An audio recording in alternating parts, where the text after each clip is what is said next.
Giants won the toss, elected to defer. TJ Logan is back deep for the Bucs. Aldrick Rosas will get things started.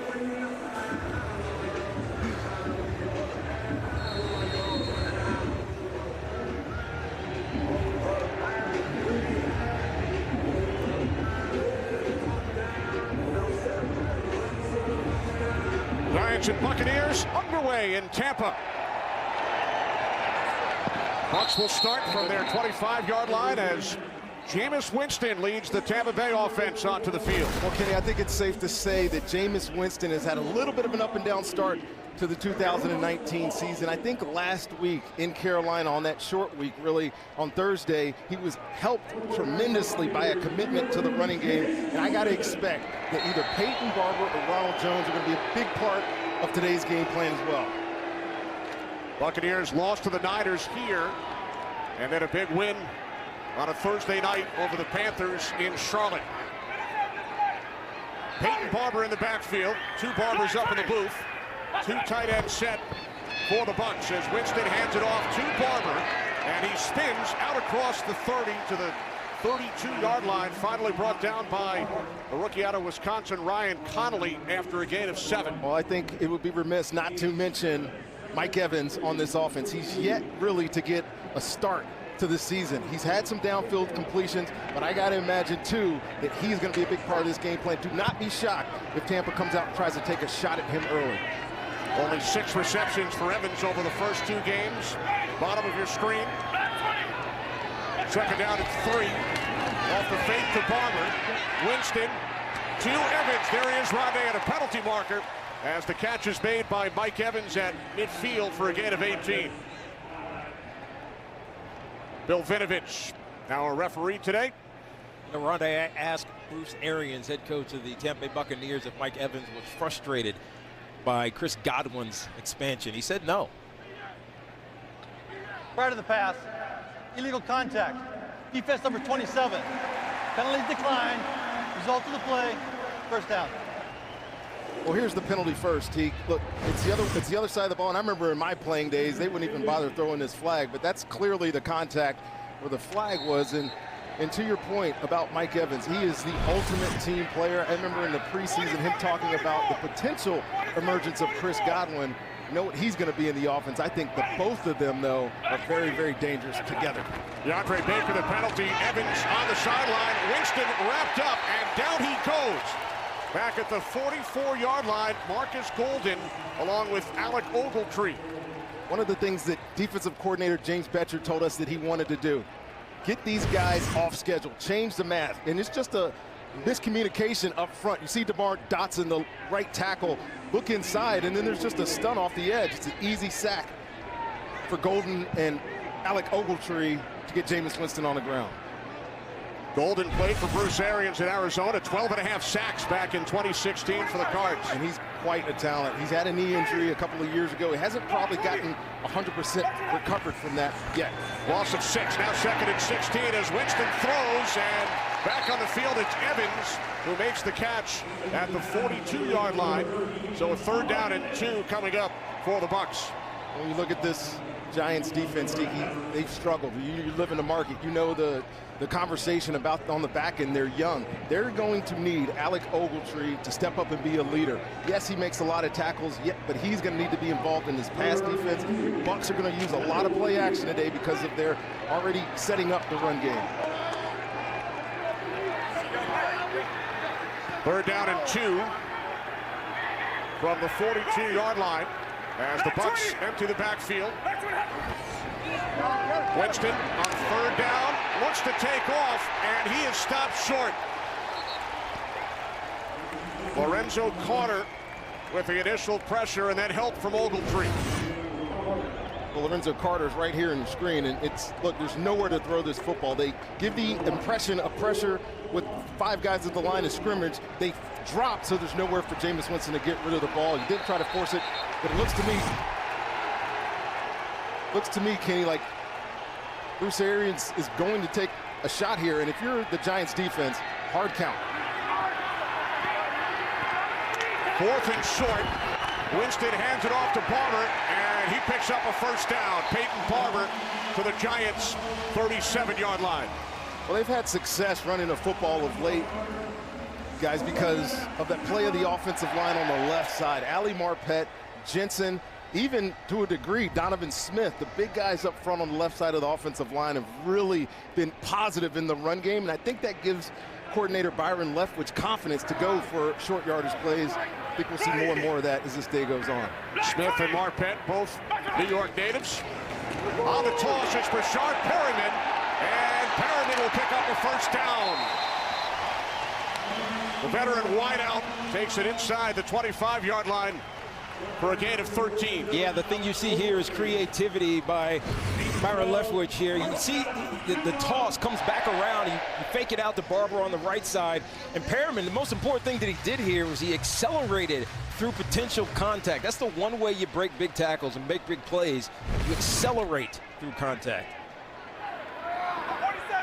Bucs started this drive at their own 25, now at the Giants' 25-yard line. New set of downs. Up the middle, Barber found a hole down to the 21-yard line for a gain of 4. You know, the one thing when we talked to defensive coordinator James Betcher, Rondé, he said we got to figure out where to bring our fifth guy, our fifth pressure player from. And you're seeing him mix this up a little bit in this drive to varying degrees of success. Though. Well, I think you do that because you're trying to throw them off balance, obviously, but look, they do not create a lot of pressure inside. Those big guys with Dalvin Tomlinson and B.J. Hill and rookie Lawrence, they're not pass rushers. They're more run stoppers, so got to be able to vary the guys on the edge, 59, 44, and the linebackers. Winston on 2nd and 6. He throws to the end zone, and it is off the hands of the intended receiver, the tight end, O.J. Howard. And this is another guy that has gotten off to a very slow start. If you got him in fantasy, you're wondering when is he going to get one of those productive days. To me, he's one of the most uncoverable tight ends in the league because of his size. He just quite hasn't found that rhythm in this offense yet, but you got to expect that they are going to try to get him involved early. They mentioned it to us. The Giants also mentioned it to us yesterday. Well, if you're going to put him ISO on some real preppers like that from a defensive standpoint, you got to go to him. There's Byron Leftwich, the longtime NFL quarterback, now calling plays, the offensive coordinator. 3rd down and 6. Winston, end zone, Evans, touchdown.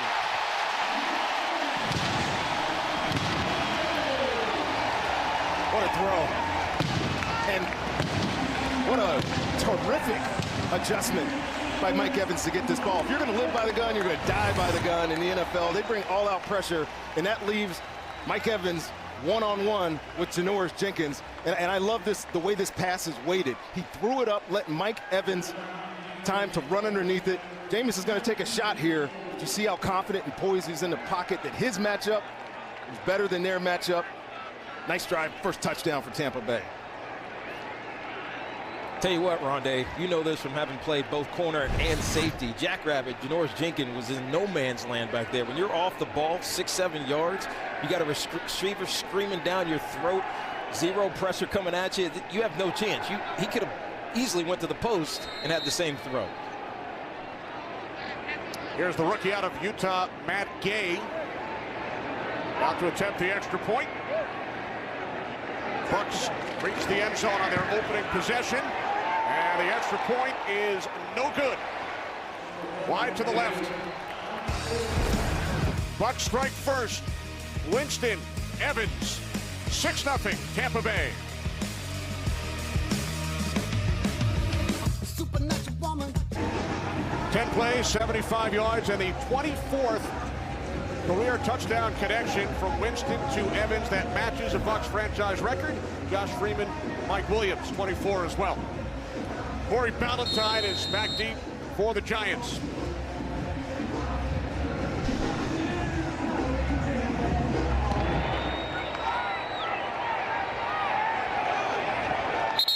Giants will start at the 25 as the rookie out of Duke, first-round draft pick Daniel Jones leads the New York offense. onto the field, his first start in the NFL. Well, the narrative around Daniel Jones is that he is much more mobile quarterback than Eli Manning. Eli was not playing poorly. He just wasn't inspiring the offense. You insert a young quarterback, you have a very young and extremely talented tailback. It should galvanize this unit. Let's see if they're able to come out and make hay with their running back and try to take some pressure off this young quarterback. Eli started 232 of the last 233 games for the Giants. Barkley lined up to the left of Jones. First and 10, 25-yard line. As Jones throws, it's complete. Evan Engram, first down and more. Came into this game as the fourth leading receiver in the National Football League over the first 2 weeks, and Engram picks up 18. Yeah, you know, Daniel Jones needs to get easy throws early. You get a crossing right.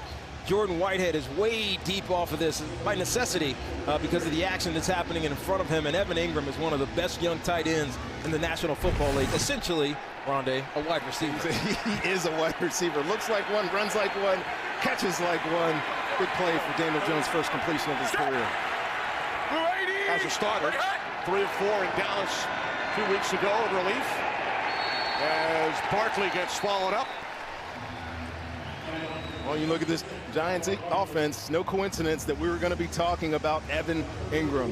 The Bucs have struggled covering tight ends this year. Last week against Carolina, Greg Olsen went to town on him. And yes, it's a little bit of the coverage of Jordan Whitehead, but also the linebackers, Levante David and Kevin Minter in there today are going to have their hands full with that very, as you said, T, the athletic tight end. And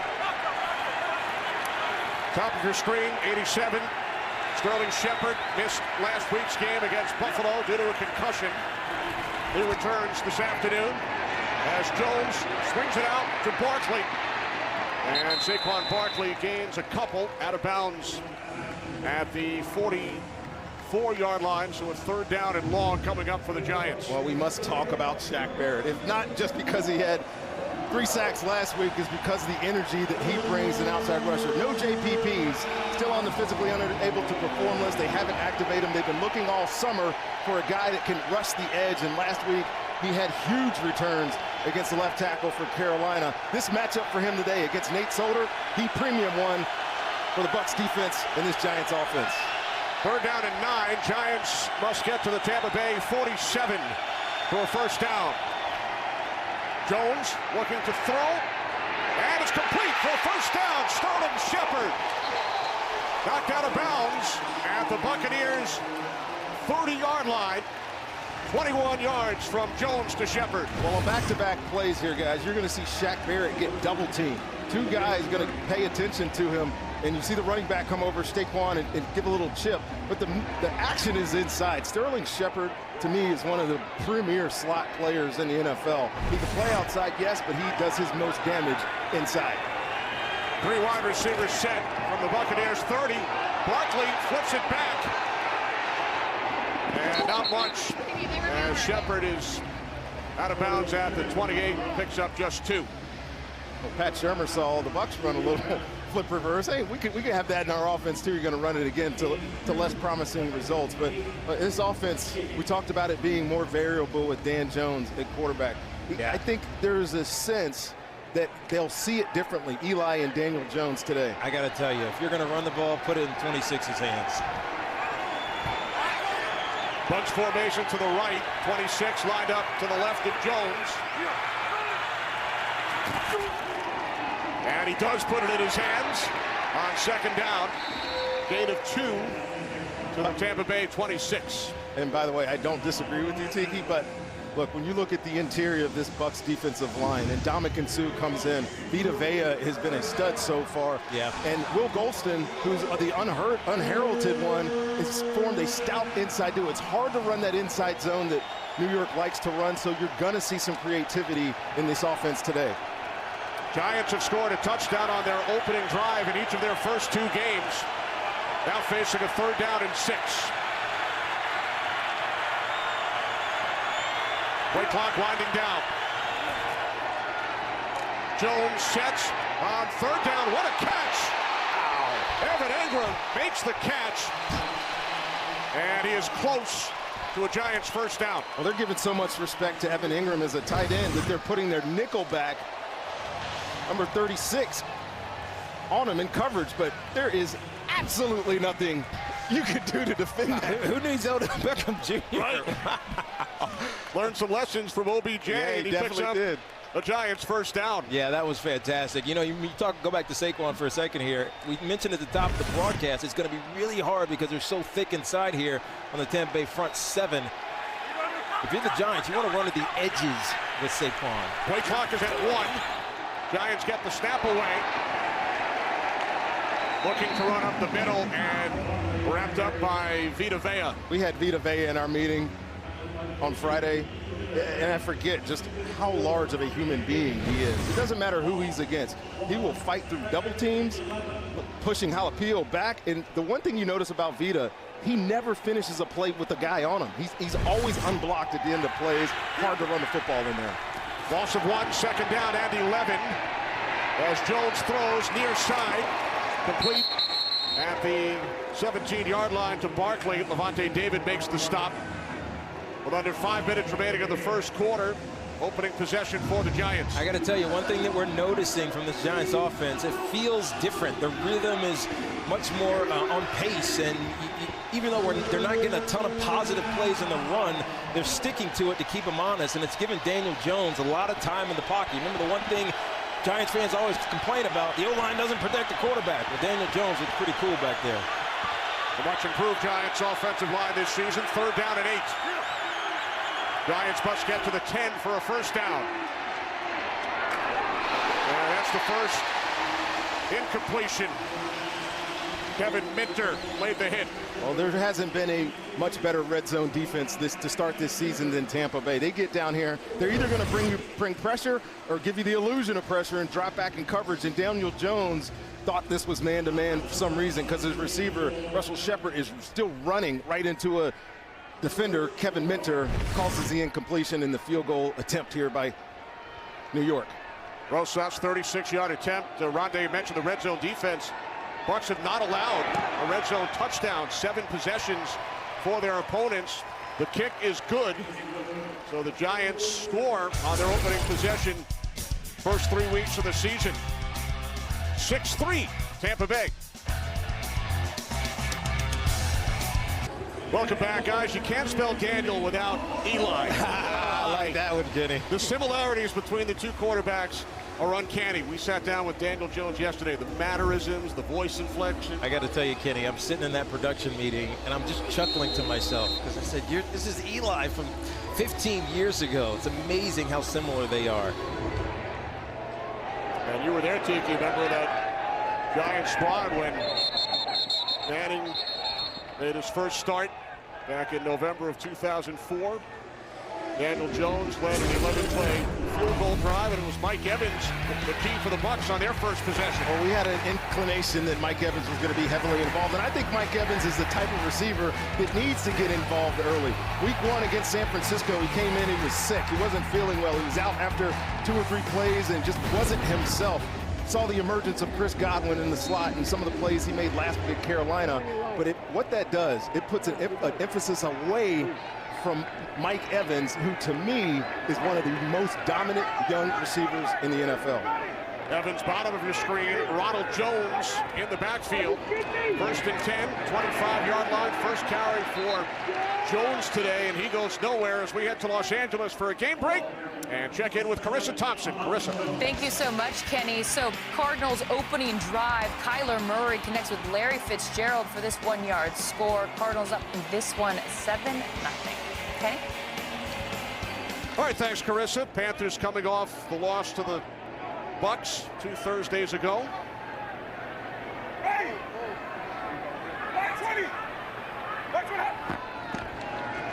Winston on 2nd and 10, sets up the screen. It's Jones, and he will pick up a first down and much more inside the Giants' 40, and finally brought down at the 35-yard line. A 40-yard pickup by Jones. Well, the Bucs from a year ago or 2 years ago were one of the worst screen teams in football. They have gotten so much better at it, and it comes down to the patience of the operation. Jameis Winston has to let that pressure come, and then his running back just has to sit in the flat and wait for these big boys to get out in front.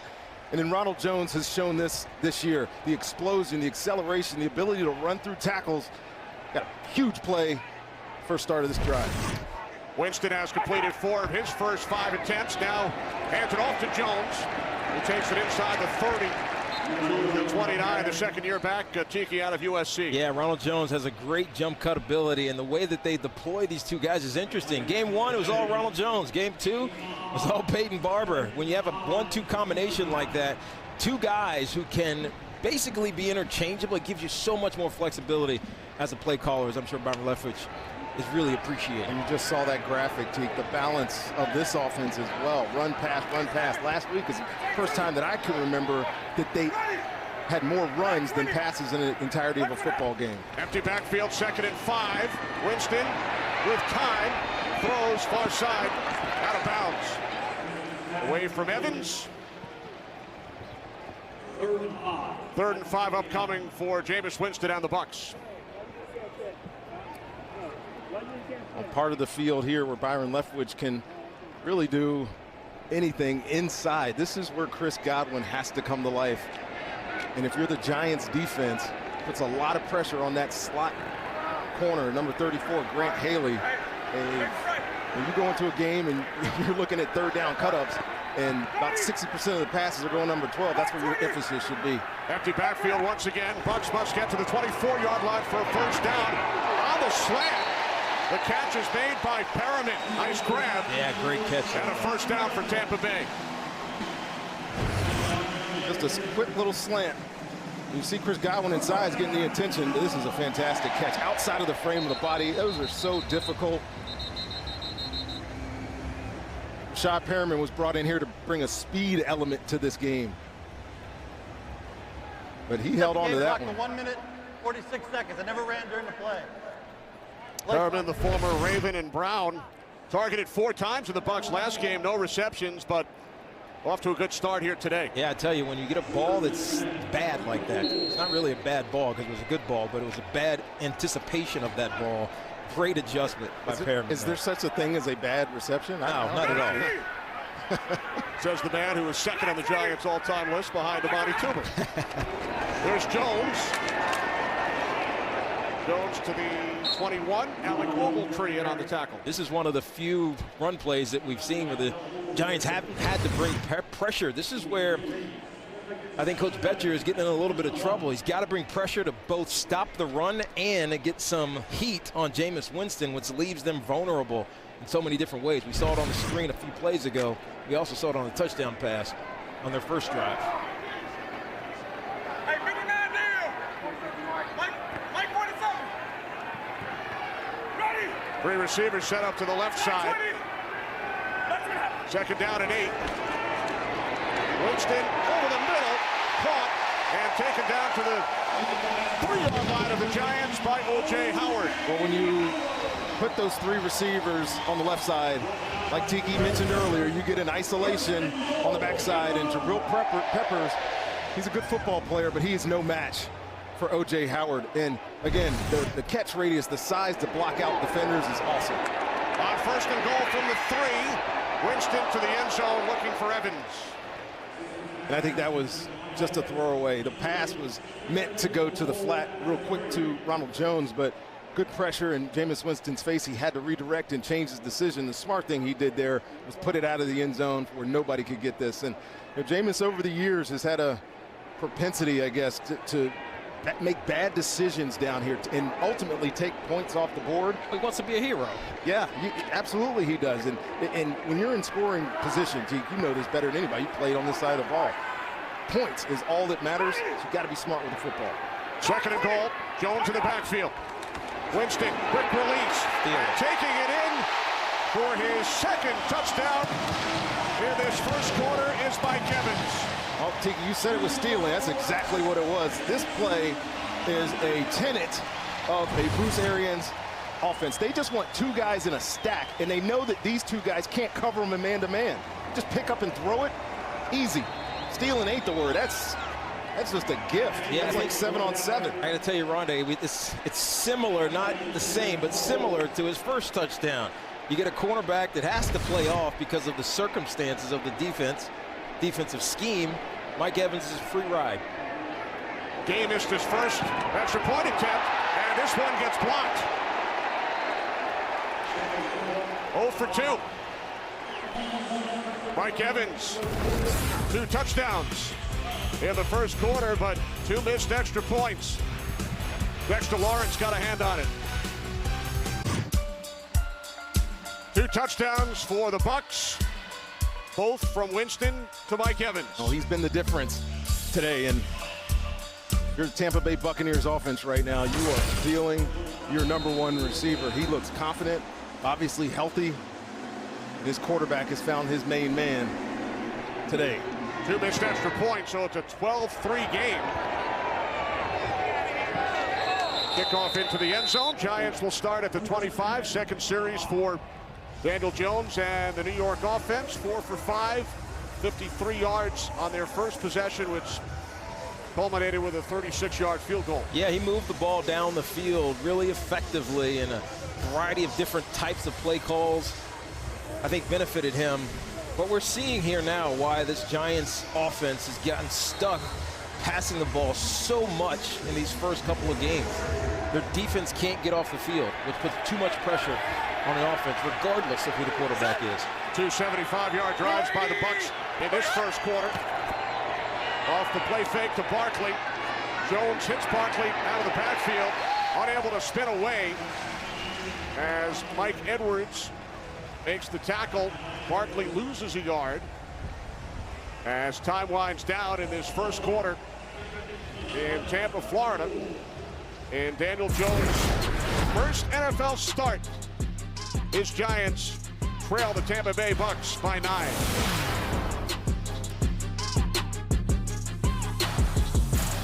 On the right, David Cutcliffe, head coach at Duke during the Daniel Jones era, and he was the head coach at Ole Miss when Eli Manning. Let's not forget, he was also the offensive coordinator at the University of Tennessee when Peyton was there. Peyton's quarterback coach, offensive coordinator, then Eli's head coach in college, and he knows how to earn Daniel his Jones paycheck. at Duke. He knows how to earn a paycheck, get great quarterbacks. Yeah, pretty easy to earn a paycheck with those 3.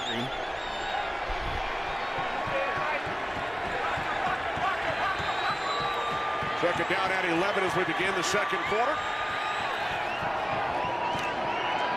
Jones over the middle, complete. Out to the 30-yard line. It's Ingram, his 3rd catch today. Now you're seeing why Daniel Jones has such a high completion percentage, because he takes the easy throws when they're there. When we talked to Coach Shermer in our production meeting, he said, look, you can be right getting completions, but sometimes you can be more right. That's a very interesting take, and we'll build on that and a little bit why they made this decision. But here, 3rd down and 5, and if you're Todd Bowles, comes the pressure. Giants must get to the 35 for a first down. Jones rolling right. Under pressure. He will take off. He has a first down. Out across the 40-yard line as Daniel Jones picks up 10 and moves the chain. Well, exactly what Daniel Jones brings to the table. You're going to see the pressure. It's going to come right here with Kevin Minter. It's very well picked up by Saquon Barkley. And then if you don't protect the edges with a guy that can run, look, he's not a runner, but he can run. And this is a dynamic to this that this offense hasn't seen since Never. Ever. This is not your Eli Manning-led New York Giants squad. No shot at Eli. Daniel Jones is a superior athlete. Set. Blue 80. Ready, hit. From the 41-yard line, the handoff to Barkley up the middle. He took a hard hit. Head down to the field. Sarah Walsh. Sarah. Well, Kenny just mentioned it, 16 years before David Cutcliffe coached Daniel Jones at Duke. He coached Eli Manning at Ole Miss and told me that this has been an extremely emotional week for him. He said he knows the future is going to be bright for Daniel. He's built for this, but that the news about Eli left him with a hole in his gut. He's been in contact with both Giants quarterbacks, with Archie and Peyton Manning, and he says that he hopes that, quote, if this is the end, that Eli focuses on all this great body of work and the work he's put in and doesn't have a negative feeling, guys. All right, thanks, Sarah. We saw Barkley head to the sidelines after taking that hit. Jones complete. Out across midfield. It is Ingram once again, his 4th reception. That previous play, Kenny, go back and look. Jordan Whitehead's going to come in flying in here. It's kind of what he is, his MO. And just the hit to the head, neck, I'm not sure if it's a shoulder, but he went off under what looked to me like a little bit of distress. Rondé, he looks like he's not controlling his body going to the ground. There he goes into the 10. I think you're right, Teague. So Gallman remains on the field, shifts to the left side. Single. Play clock wound all the way down.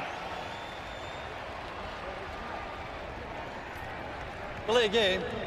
Offense number 8. 5-yard penalty. Still first down. You know, just saw Saquon Barkley go into the tent. He was telling us yesterday that, look, I have to take on a bigger role because Eli Manning used to do all the checks. Used to be able to handle all those situations, just experience. So without Saquon, and you have Wayne Gallman in there, who is a capable backup, it's a little bit different dynamic, and should be interesting to see how this thing plays out if he is not able to come back in this football game. First and 15 following the delay of game penalty as Jones throws over the middle and taking it all the way down to the 41-yard line is Sterling Shepard. Time for another game break. Carissa. Thanks, Kenny. Panthers trailing 7-0 in Arizona. Kyle Allen starting for the injured Cam Newton rolls to the right and finds Curtis Samuel for this 5-yard score, all tied up at 7. Kenny, Tiki, Rondé, and Sarah. All right, Carissa. Buccaneers and their fans keeping a close eye on that game. The Panthers have started the season 0-2. Bucs with a 12-3 lead today. Barkley remains on the sidelines. Second down and 3.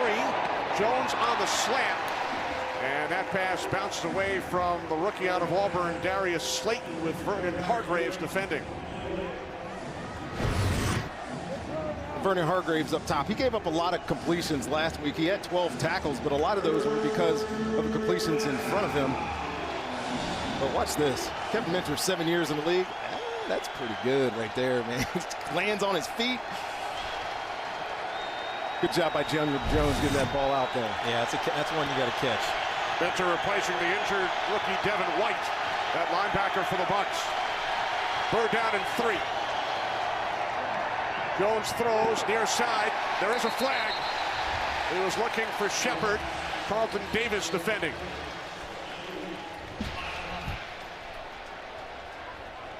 Pretty sure this is a hold, and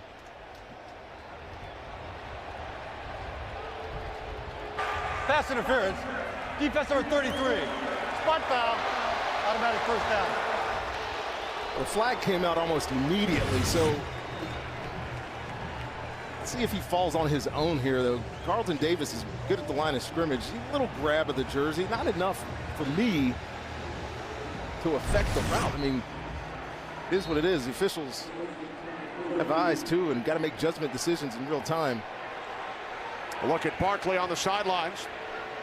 Gallman in the backfield, 1st and 10 from the Bucs 32-yard line. Jones looking for Slayton. He was out of bounds.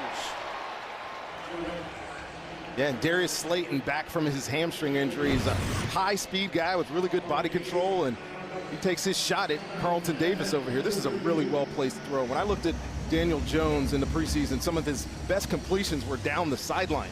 Just be able to put that touch on a speed guy is a gift, and he definitely has that. Tough catch on his outside shoulder.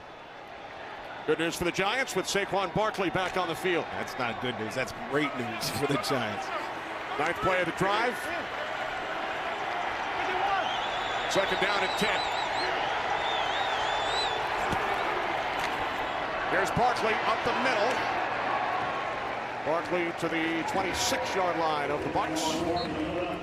I think those last 4 plays were all pressures by Todd Bowles' defense, and you know his setup is 3-4, but he has 5 guys on the line of scrimmage with those 2 outside linebackers. They're not necessarily droppers.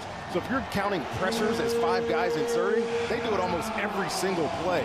And when you get in these situations, 3rd and short, I would expect the Giants to try to get some rub routes, something inside, try to free up Sterling Shepard, who's working in the slot against MJ Stewart.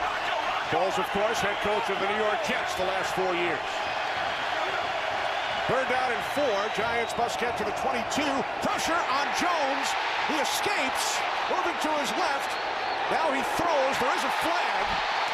Catch was made by Barkley, who takes it down to the Bucs 7.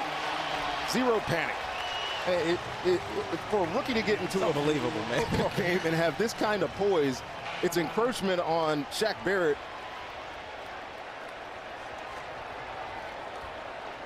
Offside.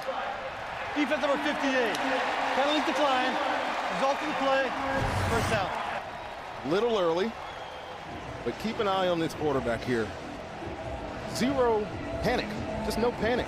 He doesn't see pressure as well as I think as some young quarterbacks do. He just kind of avoids it when he can, but not only that, Rondé, he gets out of the pocket to his left, throws it across his body right where it's supposed to be. Saquon staying active in scramble rules. Makes a big play here down inside the 10-yard line. Barkley gained 19, first and goal from the Buccaneers 7. Jones, Barkley off his hand.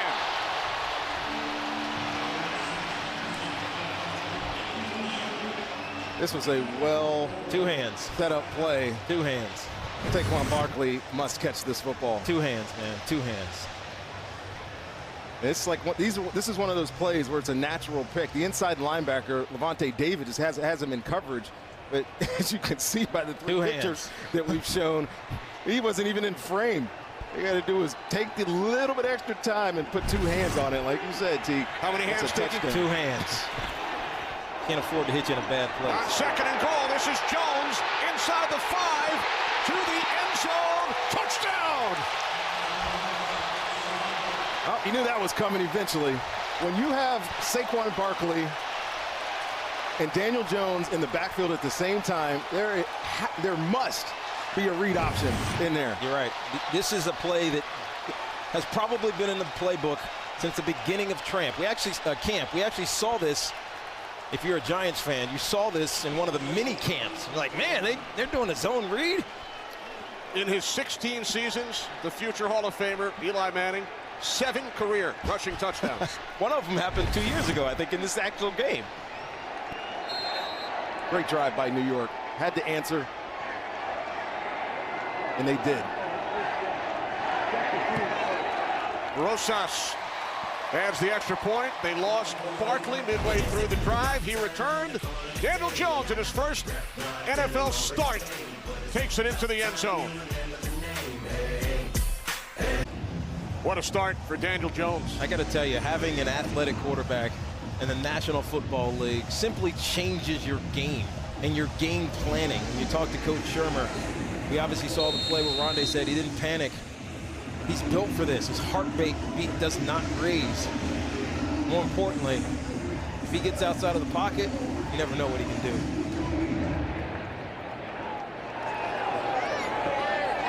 So another opportunity for the Tampa Bay Bucs, who have scored touchdowns on their first 2 drives, as I'm joined today by a pair of barbers, Tiki and Rondé, all the way to the right on a very special day here in Tampa. Tiki, Rondé will be leaving us later in this second quarter. He will. He's going to go get his name put, I guess these are the rafters of a football stadium, next to some of the all-time greats in Tampa Bay history. John Gruden, John Lynch, All-Star Derek Brooks. The list goes on and on. Tony Dungy's up there as well as Leroy Selman. It's going to be awesome. I'm proud of you, brother. Thank you, man. Rondé will become the 13th inductee in the Bucs Ring of Honor as Winston goes deep for Evans. He's got it. That is finally dragged down by Janoris Jenkins at the Giants' 20-yard line, 55-yard pass play. Jameis Winston always struggles with deep ball. He came in completing only 11%, but this matchup against Janoris Jenkins is not one that's going to favor the New York Giants. There's no hole safety. There's nobody back there to help this ball to the middle of the field. And again, Jameis Winston with this throw, just like the 2 previous balls down the field, he gave it some air, gave it that layering that great quarterbacks do to allow their big play receiver to go run underneath it. Another huge play for Mike Evans. If Evans keeps this up, he might join you in the Ring of Honor at halftime. Oh, he's already there, brother. On first down, it's Jones to the 19-yard line of the Giants. What year is this for Mike Evans? 6 year. He's already got every single receiving record in Tampa Bay. He'll get the catches number from Ricky Bell at some point. He is simply, unquestionably, one of the top receivers in the NFL. He doesn't get a lot of credit, obviously, because he's in a small market. The team has not been winning, but there's a reason a guy in those situations goes to Pro Bowl after Pro Bowl, has the respect of every single defensive back in the NFL. Third of the league in receiving yards, set a franchise record last season, over 1,500. Winston on second down to the end zone, looking for Evans, incomplete. Well, this is going to be one of those days for Janoris Jenkins. I've been out on a corner plenty of times where, you know, you're not getting any help, but to not get any help all day long, it might be asking a little much of Janoris Jenkins. What can he do here, Rondé? What can Janoris Jenkins do here to mitigate this? Well, look, there's a size disadvantage too. So even he can't jam him. Yeah, even plays that are contested down the field, he's at a disadvantage. I mean, I think James Beckter's asking a lot of his corner without giving some help on Mike Evans. Third down and 9. Winston in trouble, wrapped up, down he goes. O'Shane Ximenez, the rookie out of Old Dominion, with the big sack on third down. Well, we asked him about Ximenez, and he said he just goes fast all day long. He goes fast. And when a rusher has this much time, it's hard. DeMar Dotson gets away with a little bit of a hold. Can't hold him that long. Jameis Winston has nowhere to go with this football. The sack was inevitable. Great stop by this Giants defense. First player in NFL history, last name begins with X. I was wondering if you were going to throw that out there. So here is Matt Gay, 47-yard attempt. Even though it's pronounced like a Z. Yes. We'll be right back after this message from Progressive. Timeout, they had 10 men on the field. We'll look at Gay, who has missed 2 extra points today. Wind swirling here in Tampa. First extra point attempt, missed wide left, then he had one blocked. Yeah, don't be fooled by the flags on the goalposts. They're not moving, but if you look at the top of the stadium and the flag on the ship, they are straight out. Season high 40. Gay from 47. And this time he connects. Giants defense holds the Bucs to a field goal. Big third down sack. Tampa Bay by 5. Head coach Pat Shurmur, obviously Eli's been our starter to this point. We're 0-2. There are areas where we have to get better. We're going to address all areas, try to find ways to put a winning performance on the field. And that winning edge right now could be Daniel Jones. And I got to tell you guys, if I'm a New York Giants fan, I am over the moon excited about not only this game and the rest of the season, but the future. He looks amazing so far. Really could say the same thing about Tampa. Jameis Winston has been efficient. He hasn't turned the ball over, and he looks competent. Valentine on the return.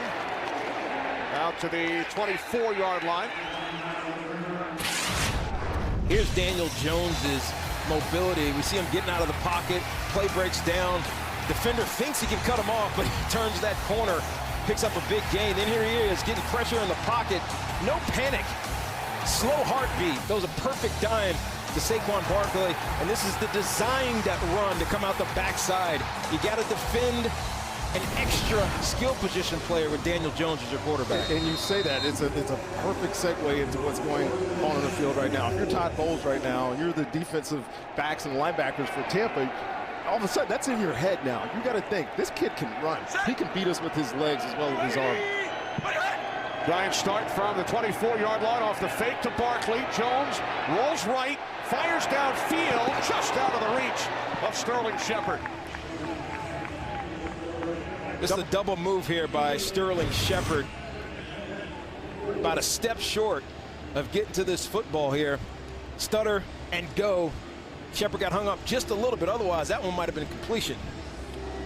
Good range showed there by rookie Mike Edwards, the safety for Tampa. And you know, look, they've found the guy they want to go at. They're going at Carlton Davis today. Down the football field. He's probably been their best coverage corner so far this season. He's getting all the shots at him early in this football game. Second and 10, 24-yard line. Here's Barkley. You know, Tiki, you mentioned something earlier in the football game that I think it's ringing true right now. If you're going to try to bang your head against the interior wall of this Bucs defense, you're going to fail. Yes, you've improved on the offensive line. Zeitler and Rimmers on the right side have been massive improvement to this Giants offensive line. But if you're not going to get to the edges, you got no chance against this Bucs defense. Yeah, you're exactly right here. And here's the thing, Rondé. Saquon Barkley is a cutback runner. I was a cutback runner when I played. So the only way to get that to happen is to get to the edge and then find a lane. By going inside the tackles, you're not getting that done. 3rd down and 10. Giants must get to the 34. This play blown dead. False start. False start. Offense number 74. 5-yard penalty. Still 3rd down. Just mentioned Mike Rimmers and praising him in the play of the offensive line, and this changes the math a little bit on 3rd and long here. And the reason Mike Rimmers gets a little anxious there is because Todd Bowles just keeps bringing pressure. He keeps inserting linebackers and safeties into these gaps, and you know that you have to get back and set that edge quick. Gets him a 5-yard penalty and a 3rd and very long here for Daniel Jones. 3rd down and 15. Giants need the 34-yard line. As Jones sets and throws, it's nearly picked off by Mike Edwards. The Bucs are just playing 2 deep, man underneath, and Mike Edwards is going to be kicking himself. Carlton Davis is off, but he's playing underneath defense here. He knows that he has help over the top. Great read by the safety, Mike Edwards. Just got to catch it, young man. Got to catch it. Can't hit you in a better place. That's when they got away. A little pressure here on Daniel Jones again. He is just immune to it. Does not care where he goes to the ground. He just, whatever. I'm going to put that ball right place. Bad decision. Very fortunate that that wasn't his first interception of his career. First punt of the game. 5 possessions, 5 scores up until this point. Ronnie Dixon and Bobo Wilson is met immediately as he fielded it at the 32-yard line, and then Antonio Hamilton with a terrific play on special teams. There he is, number 30. Bruce Arians, first season as Bucs head coach, chatting with Tiki and Rondé prior to the game today here in Tampa. And we take you back to the late 70s, babysitter Bruce. Hey, this is a relationship long in the making. Bruce and my father, JB. I think I'm on the right, Tiki. Yeah, that's me. They were teammates, roommates. They were teammates and roommates, and Bruce will tell you they were the first black and white roommates in the athletic department. Called himself Salt and Pepper. Coolest coach of football, ladies and gentlemen. How was he as a babysitter? I don't remember. On first down, that pass gets broken up by Ogletree. We asked Bruce about watching you guys as youngsters. He said, Rondé was easy. Tiki was always hollering. That's because I was always sick. I was the one that had the seizures. Me and Rondé suffered from febrile seizures when we were younger. We ultimately grew out of them, but it kept whoever was sitting us pretty busy. Let's just be honest. You're just a pain in the butt, man. It is what it is. Better be one then than now. How much did Bruce make per hour? Nothing, nada. He got some whiskey. You can see it behind him. 2nd and 10 as Winston steps up and throws, and it's through the hands of O.J. Howard with Jabril Peppers defending. Good play by Jabril Peppers down the field here. We mentioned panic. Defensive backs get in this situation, and sometimes they don't really know what to do. O.J. Howard's the matchup that they want. Just watch how he plays through his hands right here. This is perfect. That is absolutely perfect play by Jabril Peppers defending O.J. Howard. A little bit early there. Well, Bruce Arians doesn't think so. Throws the red flag. Well, he's going to get this one too. Just a matter of time before we got one of these. Every week we see these pass interference plays being challenged. Tampa is challenging the ruling on the field with regard to defensive pass interference. Timeout. Now, you said it was defended perfectly. Was there any contact from Peppers to the arm of Howard? When you look at it super slow-mo, I think they're going to say this, but in my era, this is a really good play. Not anymore. Bill Vinovich taking a look at the last play. We welcome in Dean Blandino from Los Angeles. Dean, what did you see? Yeah, you know, I'm with Rondé. In real time, this is a good play by the defense, but when you're able to slow it down. After reviewing the play, number 21 significantly hindered the pass receiver. His defensive pass interference at the 42-yard line. Please reset the game clock to 5:52. Tampa Bay has not charged the timeout. And in replay, that's the right call. The arm is there early. It restricts the receiver's ability to make a play on the ball, and they're able to review it, and Coach Arians wins the challenge. Well, Dean, you and I have been back and forth on this, probably on either side of it in 2 weeks. But yes, in super slow motion, that is absolutely hindering the receiver significantly, as official just told us. But I'm with you. In real time, that is a great football play by Jabril Peppers in today's NFL. It's a pass down to the 42-yard line. Buccaneers gain 29 yards on the penalty. Play action. Winston fires downfield. It is caught. O.J. Howard makes the play. Grant Haley defending. 30 yards. 1st and 10 from the Giants' 12. Well, this is a couple of times now that we've seen Jameis Winston really deal with pressure well. Stepping up in the pocket, this resetting the pocket, moving out and finding his receiver. Great throw and catch. Barber takes the handoff on 1st down, gains a couple. And let's go back to this really quick, because I got to show you where O.J. Howard came from. He came from the other side of the formation, so Haley is in a trail position from the get-go, and he's in bad position to defend O.J. Howard. Another big play for this Bucs pass offense.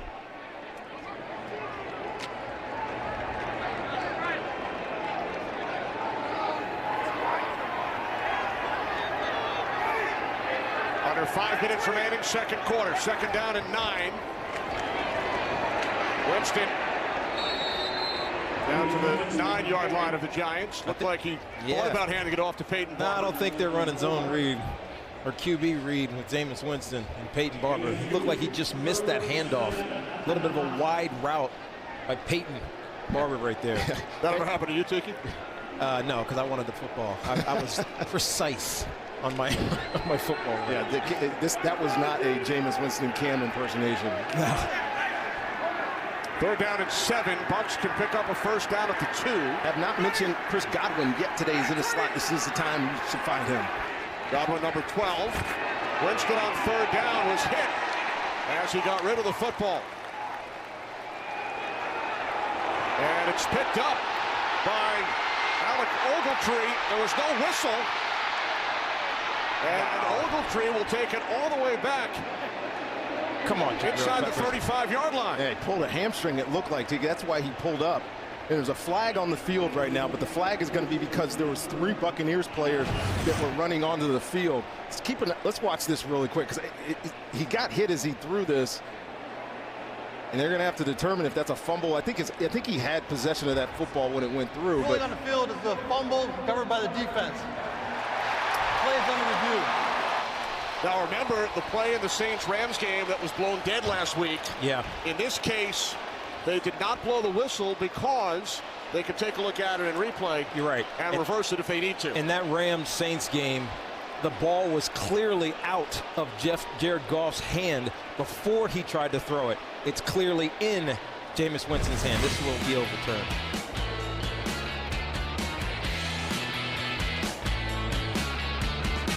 The call of field was overturned. It was an incomplete pass, as we suspected it would be, and then Ogletree injured on the return. That's pretty clear that his hand wasn't empty when his arm is going forward here. And to give credit to the officials here, not blowing that whistle and calling it dead.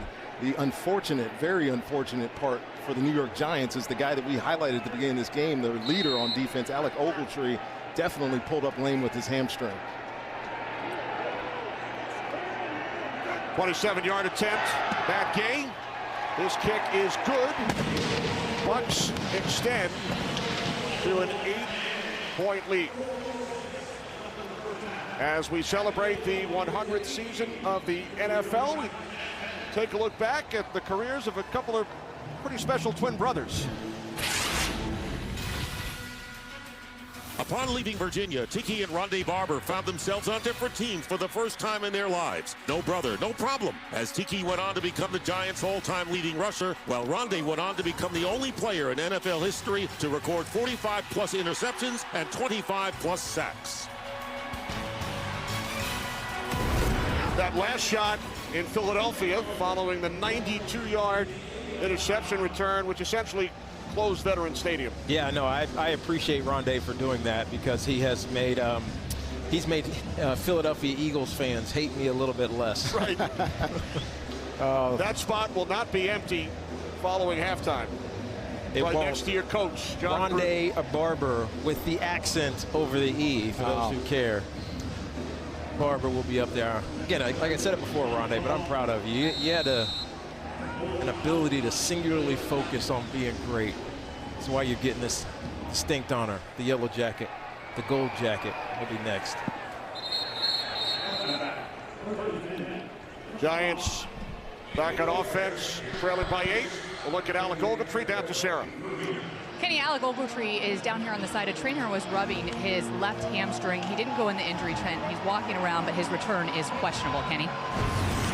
All right, thanks very much, Sarah. One of the leaders of this Giants defense. And you see him pull up. It's immediate what happens, and then he goes right to the back of his left hamstring. It's just unfortunate, particularly on a play that is going to be called back. And without him, you know, they got young Tay Davis in there. They have David Mayo, but we'll have to keep an eye and see how they replace such an important part of their defense.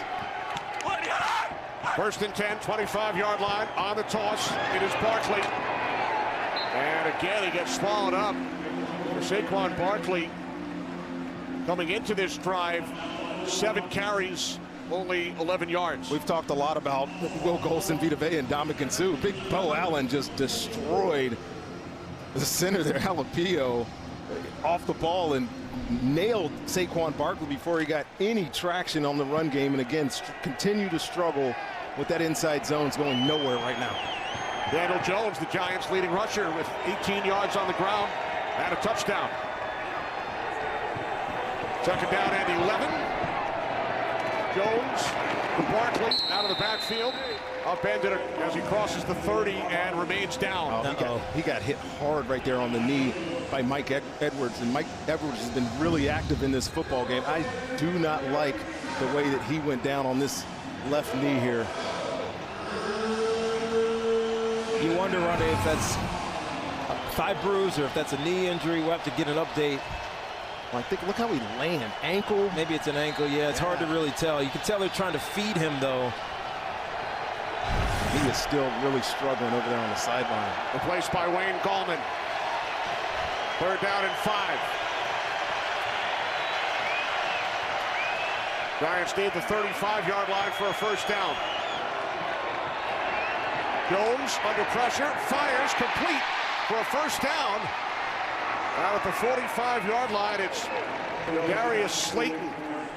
Gain of 15, his first NFL reception. Well, Kenny, they just continue to bring pressure on Daniel Jones. He's so unfazed by it. He's looking downfield like, yeah, I knew I was going to complete that ball. Well done by the rookie quarterback. That one had fire on it too, Rondé. Jones now 11 of 17. On first down, lost the football.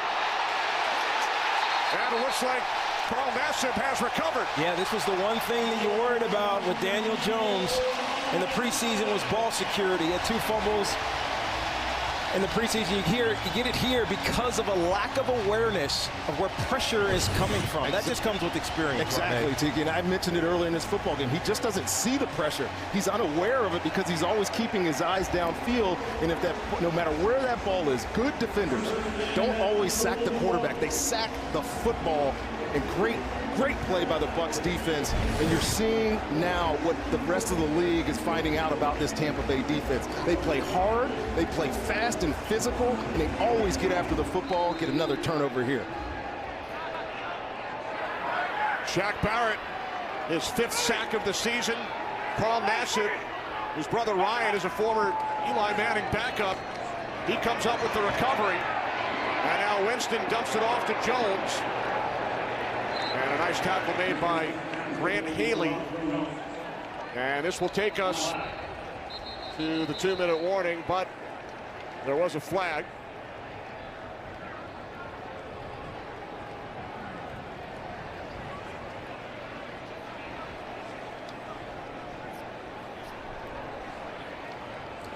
Yes.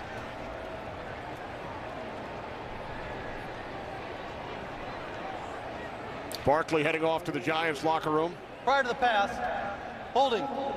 Defense number 21. 5-yard penalty, automatic first down. No, the Tampa Bay Buccaneers are on a drive here, but this is not a good look on Saquon Barkley's face here. And when you have to be helped off the field, not on your own power, that's worrisome. He's got such a powerful lower body. You almost feel like he's immune to those type of injuries. But in fact, I said that earlier today when talking to some folks. He's got tree trunks for legs and ankles and calves. It was just the impact, though. The impact was so different on his ankle and his knee. God, you really hope that he's okay. 2-minute warning in Tampa. Missing start for the Giants offense today, and then this. That you just see where the ankle twist, and then Daniel Jones with the lack of ball security here. It's a takeaway for this Bucs defense, but this right here, this picture right here is indelible right now for Giants fans at home watching Saquon Barkley barely able to hobble off Worst football nightmare, field. Rondé. Worst nightmare. And he hasn't really got going in this football game, but just the presence of him, you know, keeps everybody on their toes, and without him, they're a different offense.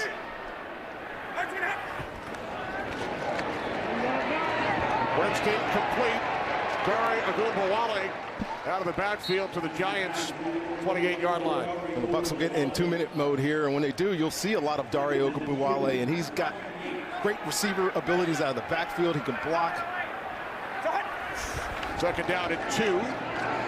Winston fires complete for a first down. Chris Godwin with his first catch. Barkley's teammate at Penn State, Saquon Barkley, only 10 yards on 8 carries during the first half, and now in the Giants locker room as a timeout is taken by the Giants, stopping the clock at 1:25.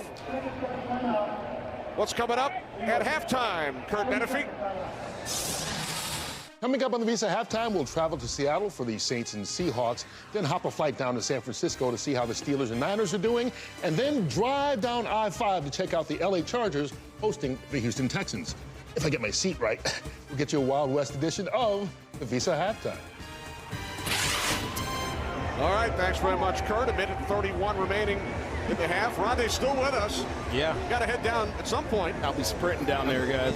That's what I'm here for, bro. You know that, right? Yeah, they're going to hold the elevator here. I want to see this drive out. And you know, when I've watched Jameis Winston over his 5-year career here, and really he gets in 2-minute situations is where he starts to thrive. His energy starts getting up. He starts making quicker and faster decisions. And with the talent he has at wide receiver, he can really just pick and choose against James Betcher's defense if they're playing man-to-man. And if they are, you got to think 13 is going to be involved. 13 is Mike Evans, 1st and 10 from the Giants 20-yard line. Play action as Winston throws. It's Evans, his 3rd touchdown here in the first half. Without a doubt, that's where that play was going. The Giants lined up single high safety. They know that Janoris Jenkins was one-on-one with big Mike Evans. And Tiki, you said it earlier, he's been playing a lot of off coverage, but it just does not matter. Mike Evans is an underrated route runner. Look at him turn him around. No chance he could defend that. And if the ball is on time and in a perfect place, easy touchdown. Mike Evans, 3rd of the day. And I think that's what Jameis Winston has been doing really well over the last couple of weeks, Rondé. The ball's coming out on time and in places where his wide receivers can catch and go as opposed to catch and stop. And I just asked you in the last break or 2 breaks ago, Rondé, what is a DB supposed to do in that situation? Because you're smaller, you can't jam him. What do you do? Go to the sideline and ask for help is what you do. The Buccaneers have scored on all 5 possessions. 3 touchdowns and a pair of field goals. Gay with the extra point after missing 2 earlier.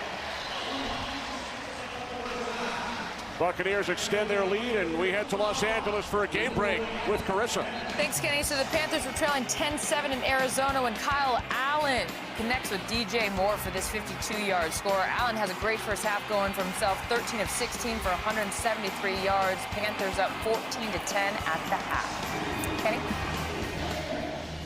All right, thanks very much, Carissa. So the turnover, the fumble by Daniel Jones leads to 7 Tampa Bay points. And now he's in a stressful situation, right, Teak? You know this. 2 minutes at the end of the half. You're getting the ball after halftime. The Giants are. One thing that you want to be able to say here is something positive going in. See if they can get down the field, get in at least field goal range, and get some points on the board. Yeah, look, as much as we want to see Daniel Jones, this is also a learning experience for him. One, with ball security, as we were just talking about. But being put in this situation where we know his heartbeat's not going to beat fast, he has the same demeanor as Eli Manning. Let's not forget, Eli was really good in 2-minute situations for most of his career. 1:26 remaining in the half. Start Saturday strong with the big noon Saturday game of the week. Texas Tech and number 5 Oklahoma. It all starts with the big noon kickoff pregame show at 11 Eastern on Fox and the Fox Sports app. Here's Eli Manning. Only the second game since he took over as the Giants starter back in 2004 that he has not started. Of course, 2 seasons ago in Oakland, Geno Smith made the start for head coach Ben McAdoo. Interestingly, Rondé's seen and called both of these games. Yes, yes, we have. Daniel Jones, first NFL start today. First and 10, 25-yard line, complete to Sterling Shepard for a gain of 5. This one feels different, though, than those. Obviously, the Geno Smith substituting in for Eli Manning just didn't feel right. And when we talked to Coach Shermer, he said, you don't bench Eli Manning for Geno Smith. I think we all agree with that. Down to 1 minute remaining in this second quarter. On second down, Jones going deep. He was looking for Russell Shepard, the former Buck. Well, if you're the Bucs here on defense, you're in that. There's 2 types of 2-minute situations. Chunk, where you're going to give up plays in front of you, and challenge. And the Bucs are choosing to challenge their receivers here. This is one-on-one coverage with no help in the middle of the field. If that's a completion, that's exactly what they don't want. Yeah, that's a touchdown if that's completion. But Rondé, you got a rookie quarterback. You're going to bring pressure. Isn't this what you're supposed to do if you're Todd Bowles? I don't think they are hiding their intentions at all. They're going to put so much pressure on this young quarterback. I would not be surprised if Todd Bowles brings pressure once again. Giants without Saquon Barkley in the locker room. 3rd down and 4. Pressure on Jones, rolling right. Jones headed for the sidelines. Took a hit from Levante David, needed the 35-yard line, and he did not get there. Again, just 6 guys inserting into the pressure here. You're going to see a little game from Ryan Nassib coming inside here. Carl Nassib, I'm sorry, working with Ndamukong Suh, but Daniel Jones, that ability to get out of the pocket, he did not, however, pick up the first down, and the Giants are going to have to punt this ball away. Buccaneers have all 3 of their timeouts. All right, knock him dead at halftime, Rondé. Yeah, you guys hold it down up here. I'll be right back. Good luck. I know you haven't written your speech, but I know you'll knock it out of the park. He was asking us for advice during the last commercial break. Yeah, I said, don't be verbose. Say thank you. We might let him back in the booth during the second half, Tiki. Exactly. Taken at the 22 by Bobo Wilson. Out of bounds at the 30, so with 36 seconds remaining, there is a flag at the end of the return as Daniel Jones checks out his last possession. During the return, illegal block in the back. Receiving team number 17. 10-yard penalty, Tampa ball, 1st down. Well, it's been a close to perfect first half, Tiki, for the Tampa Bay Bucs. They've scored on all 5 possessions. Mike Evans with a career-high 3 touchdowns. You're right, and a lot of the credit belongs to their young offensive coordinator and Byron Leftwich, who's found ways to get Mike Evans in space one-on-one matchups against an inferior corner, at least an inferiorly sized corner. So no matter what Janoris Jenkins does, the ball is always available to him. And we talk a lot about Bruce Arians, but one of the great things that's come up a lot in the media over the last couple of days is his attention to diversity. Both of his coordinators, actually all three of his coordinators are African Americans. And when he talks about it, he says, I want to give them opportunities. Give them opportunities to be play callers. And Byron Leftwich, in his third game now here in Tampa, has done a heck of a job. Also worked with Bruce in Arizona, but was not the coordinator. Here's Jones. He picks up a first down. And again, Jones all the way out to the 45-yard line. And again, here's a great call by Leftwich here. In 2-minute situations, especially when there's not a lot of time on the clock, you call a play that's a draw or something quick hitting, and if you get a big play out of it, then you can put yourself in scoring position. The game 25, longest run of the day for the Bucs. Winston throws over the middle, complete in Giants territory to Mike Evans, and the Bucs will use their first timeout. 7th reception. Evans had only 6 over the first 2 games. 7 today, 3 trips to the end zone. Yeah, 7 receptions, 3 of them are touchdowns. Here's Mike Evans. This is the first one where Janoris Jenkins was in no man land. Jameis put it exactly where it needed to be. Here's a quick slant, or a quick hitch, I should say, off of some inward motion. And here's the last one. Every one of these, the ball was exactly where it needed to be. Mike Evans, who only had 6 catches to date, now has 7 on the season, 3 of those touchdowns, and 146 yards. 10 targets, 7 catches today, and you mentioned Janoris Jenkins, very outspoken after last week's game about the effort by his fellow defenders in the game against the Buffalo Bills. Look, this isn't an effort thing for Janoris Jenkins. It's just he's not in the right position. Winston complete. Ogunbowale to the 34. The Bucs will use their second timeout with 17 seconds on the clock. Now, a lot of this season is a referendum on Jameis Winston. He's on his 5th-year option. People are, this team and this organization, the fans, maybe even his teammates are trying to determine whether or not he's the guy going forward. But when you see plays like he's made with Mike Evans today, when you see a play like that, dead into the blitz, coming right down his face, making the right call, making the right throw, 152.1 passer rating as well, this gives you belief that Jameis can be that guy who had all that hype after the Heisman Trophy at Florida State and the national championship. 158.3 would be a perfect rating, so he's pretty close. Second down and 4, 1 timeout for the Bucs. Winston going deep to the end zone.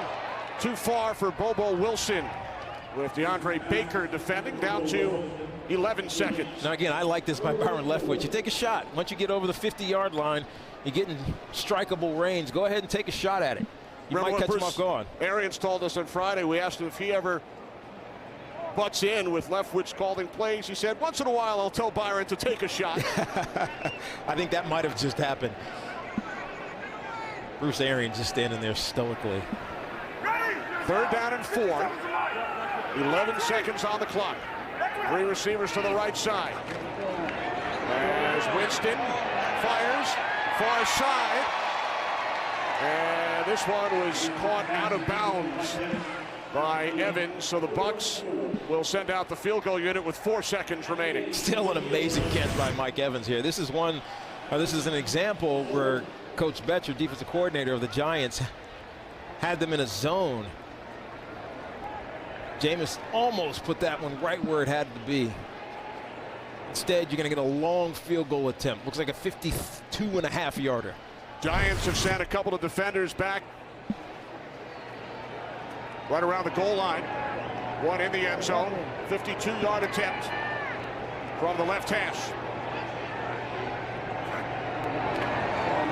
From 52, Gay's kick is good. A new career long for the rookie out of Utah. Buccaneers, 6 possessions, 6 scores. Giants get the ball first. Runday inducted into the Ring of Honor at halftime. We send it to Los Angeles. Kurt and the gang take it away.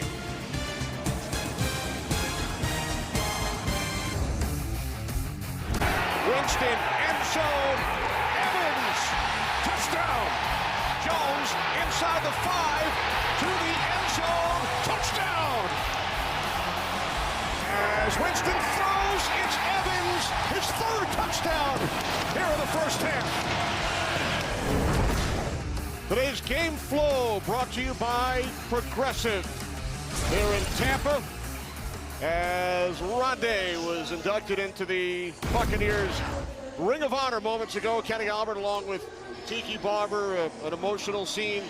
Rondé and most of his family members down in the field. You were up here with me, but you've gone through it with the Giants. I have. What went through your mind as we were watching? Look, I'm so proud of my brother, and as I said before he went down there, he's singularly focused on being great at everything he does. I always joke with him because he always follows me. I started first in college. I started first when I got to the National Football League, but he always exceeded me.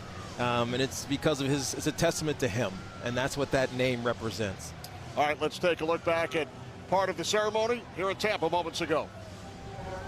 I'm joining the Brookses, the Sapps, the Lynch, Paul Gruber I play with, my best friend Mike Allstott. But it's these other guys. I played the game for them just like I played the game for you guys. I hope I made you proud.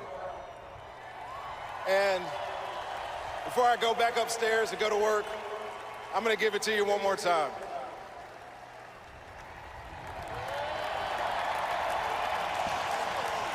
Pointing to the nameplate on the back of the jersey, as he did at Veterans Stadium back in January 2003. The last touchdown scored in the vet, Philly. NFC Championship game.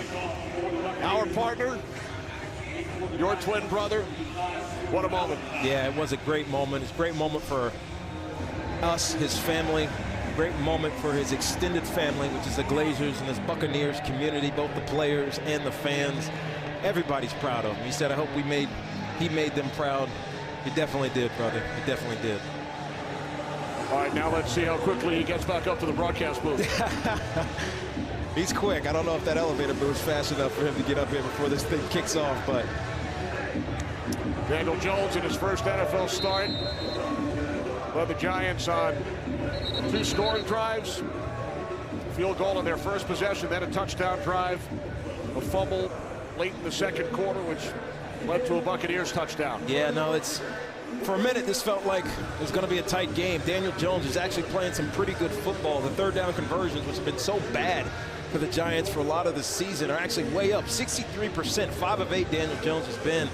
But it's been the bigger side on the other side. The defense that just plagued them all season long, which has been the Achilles heel again today. Giants get the ball first here in the third quarter. They will start from the 25-yard line. One of the key moments, Tiki, back in the first half, the injury suffered by Saquon Barkley. Yeah, you never want to get hit or get turned up like that because so many things can happen when your body is in the air.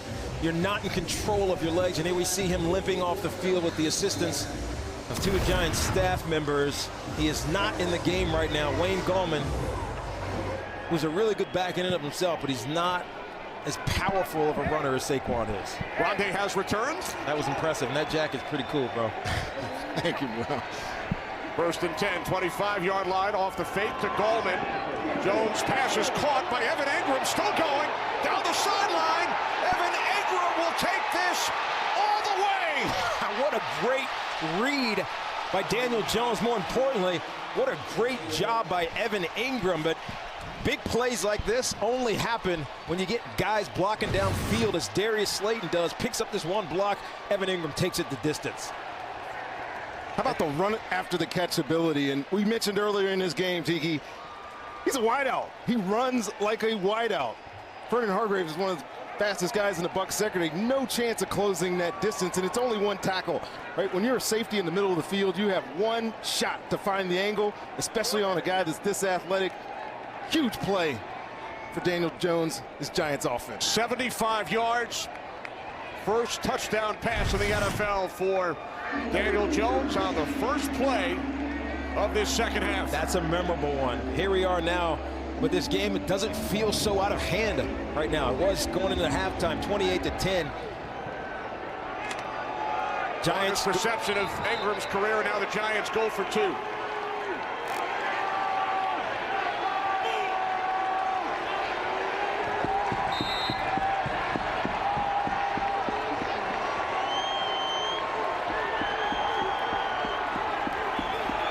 Two-point conversion attempt. Jones throws and finds his man, Sterling Shepard.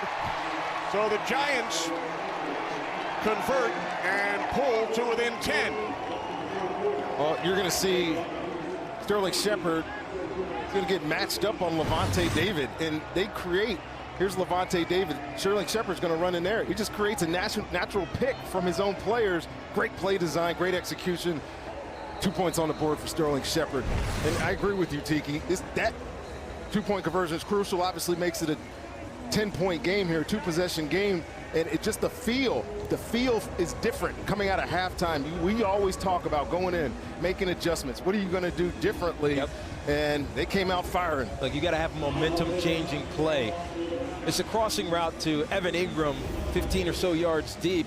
You just hope for a big play. You don't expect for a 75-yarder. Fantastic job by Daniel Jones. Daniel Jones, he's done nothing but impress from the very beginning. And here we see Saquon Barkley on the sideline. This is not an encouraging sign at all. He's got a boot on his ankle, gets a hug from Coach Shermer, which doesn't portend anything good.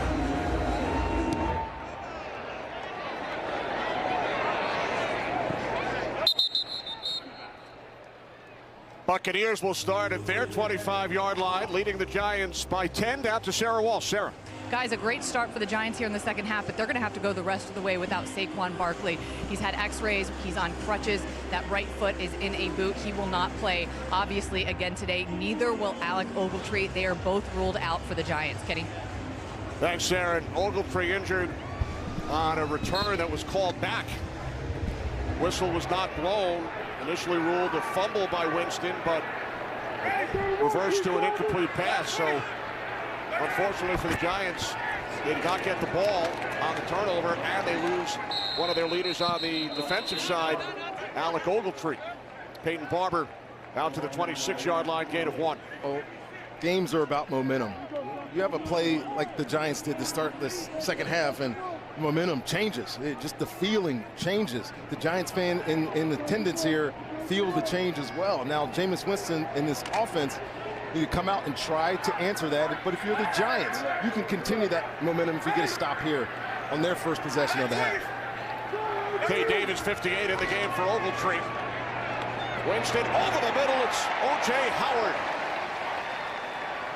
This is a broken record. Put 3 receivers away from the big tight end, get him on a one-on-one matchup right here, and he's just going to win.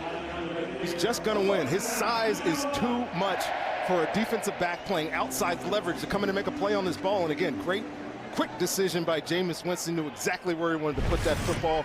Big gain to O.J. Howard. 18-yard pass play.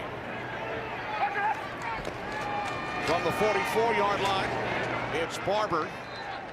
Back down to Sarah. Kenny Bruce Arians was really happy with his team in the first half. He said these first 5 minutes are going to be critical. As for Mike Evans, I said, are we going to see him just being fed throughout the rest of this game? He said, yeah, if the Giants keep playing like that on him. They love the Janoris Jenkins matchup with Evans. 7 receptions, Sarah, 146 yards, and 3 touchdowns for Mike Evans in the first half. Not bad at all. Second down and 6. Up the middle and across midfield, it's Barber. Against this Giants defense, guys, they have not stopped the Bucs today. They have not forced a punt. 6 possessions, 6 scores, 3 touchdowns, 3 field goals. The Giants have now allowed 11 drives of at least 70 yards, 11 touchdown drives over the first 10 quarters this season. Yeah, that's a little bit embarrassing if you're Coach Betcher, who takes some pride in being very similar to Todd Bowles and putting pressure on these guys. They are so young on the defensive side of the ball. It's tough for them to make plays, as evidenced by the fact that they have 0 turnovers on the season. They'll try and stop the Buccaneers on 3rd down and 3. Winston, oh, the slant! It was broken up, nearly picked off by Janoris Jenkins. And just a bad pass by Jameis Winston. I think if he gets this out in front of him, this is completion. He's giving him that room. There's plenty of space there for this completion, but a good job too, Tiki, by Janoris Jenkins undercutting this route, and we've seen him do this his entire career. He's got 7 defensive touchdowns for a reason. He is a splash playmaker. I'm sure he wants that one back. First punt of the day by the Bucs. Bradley Pinion from his 40. T.J. Jones back deep. It will bounce into the end zone, touchback. Giants with a quick strike early in this third quarter on their first play. Jones, 75 yards to Ingram. Giants offense back out. 10-point game here in Tampa. Daniel Jones in his first NFL start, 13 of 20, 198 yards, one passing touchdown, ran for one. Saquon Barkley injured during the first half, now on crutches. Big day for Evan Ingram, 75-yard touchdown reception on the first play here in the third quarter, and now following the Buccaneers' first punt of the game. Giants start from their 20 with Wayne Gallman in the backfield for the injured Saquon Barkley. They get it into the hands of Sterling Shepard, and he will pick up a first down out to the 38, gain of 18.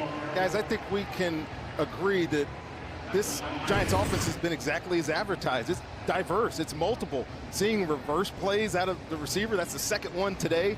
And I think they've been benefited mostly by the return of Sterling Shepard. His work as a receiver, his work as a runner, great block there by Evan Ingram, by the way.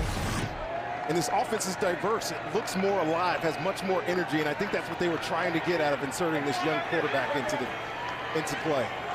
Empty backfield on first down as Jones throws, and it is Shepard once again. Sterling Shepard out to the 47, so Shepard returns today, but Cody Latimer is out. Still no Golden Tate as they await his return from suspension. And I continue to be impressed, Deegan, I'm sure you agree, with just the confidence of the kid. He's not phased. Yeah, he's unfazed. He's down in a football game at halftime.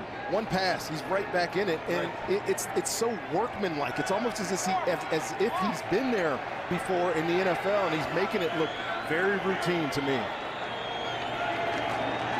This is Gallman, his first carry, and he picks up a first down. Yeah, you know, Daniel Jones, before the draft, he wanted the challenge of the big city, whether it was because of the pressure or the opportunity, whatever it was, and he's thriving in it right now. You know, unlike Eli, when he first started for the Giants back in 2004, it was a struggle for him. Maybe the talent around him wasn't as good. Daniel Jones is making every throw, pressure in his face, the ball gets out, it's on point. You got to be impressed if you're a Giant fan. Giants brass here, and especially Coach Shermer. When you talk about the talent around Eli, you weren't referring to the running back, were you? No, I was not. Now Jones escapes pressure, fires downfield, and it's caught!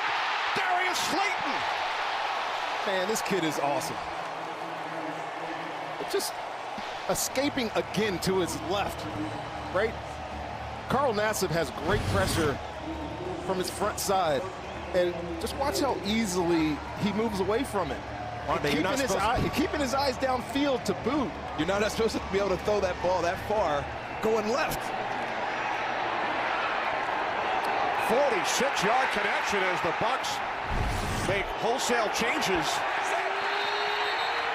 And the timeout is taken. 5 or 6 Bucs right off the field as the Giants headed to the line. If the Giants made a substitution, the Bucs can, but the Giants don't make a substitution. Look, there's 7 guys coming in the game, at least 5 guys coming into the game there. They had to take a timeout. Great heady play by Daniel Jones getting to the line of scrimmage and smart threatening a snap. A hockey game broke out, a full line change for the Bucs. You're either going to get a free play there. Well, it's hard to make a line change that many guys when you're down inside the red zone. The restraining line for the team is at the 30. But, I mean, that's a 20, 25-yard run for any substitute player coming in there. Yeah, and it was all the big boys, too. Yeah, I think Rondé made it a good point here. If the Giants had substituted even one player, then the Buccaneers would have had the opportunity to substitute before. You'll see the ref stand over the ball. That was not the case there. All right, first and goal from the 4 off the fake to Gallman. Jones throws, and it's incomplete. In the vicinity of Russell Shepard. He had him open initially. Russell Shepard's going to be wide open. He's going to just kind of sit up right here. And Daniel Jones, after this play fake, just doesn't see him. The ball comes out right now. It's a touchdown. He holds it just a second too long, and Good understanding, though, between wide receiver and quarterback that when he's running out of the pocket, keep moving. He's just a little bit late behind on that delivery. 2nd and goal, 4-yard line. Gallman in the backfield.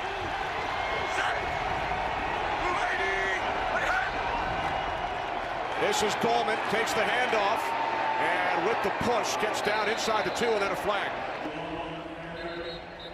Now the Giants are very heavy passing the ball on 1st and 2nd downs, except when they get into the red zone. This is where you could use. Illegal block in the back. Offense number 18. 10-yard penalty. Repeat 2nd down. That's on Benny Fowler. Take a look, Benny Fowler right there. I think he's going to try to come down on the safe, or no, it's the corner, Vernon Hargreaves, and yes, not necessarily, it doesn't take a lot. I mean, we've had a couple of games already where we've seen, you know, minimal, if any, contact. It's just a perception that it is a block in the back. It's benefited also by Vernon Hargreaves going to the ground, but the official that threw the flag is behind that play. All he sees is the number 18 of the jersey hitting number 28, and as Tiki mentioned, it would be a benefit, especially on those short yards running situations, to have a Saquon Barkley. Fortunately, he is done for the day. Following the penalty, Giants push back to the 13-yard line. 2nd and goal, empty backfield. Gallman, bottom of your screen, split out wide to the right. Jones looking left, and he throws. Pass was caught by Russell Shepard at the 7-yard line of the Bucs. Well, the Giants come out and empty here, right? And usually when you're playing man-to-man defense, you know that they're undressing the defense. The Bucs are in zone, so this is always going to be the route. A little pivot route on the linebacker, get a receiver on a linebacker. They've done it to certain effect already today. They tried to get it there, but good heads-up tackle by M.J. Stewart. Get him on the ground. Big 3rd down here. Keep an eye on Evan Ingram, top of your screen in that isolation. 3rd and goal from the 7. Daniel Jones on 3rd down, lobs one up. There's a flag, and it is a catch by Sterling Shepard for a Giants touchdown. Looks like you're going to get an illegal hands to the face here. This touchdown should be upheld. Great job by Sterling Shepard shaking that one off, getting to the corner. Great throw by Daniel Jones as well.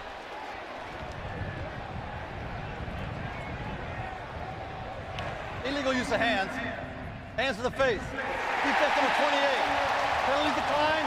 Resulting play. Touchdown. Well, he's just out of frame for us. He's kind of right there. Watch Vernon Hargreaves. Man-to-man coverage here. Hands to the face. And he put himself out of position. But you nailed it, Tiki. What a fantastic throw by Daniel Jones. He put it to a spot.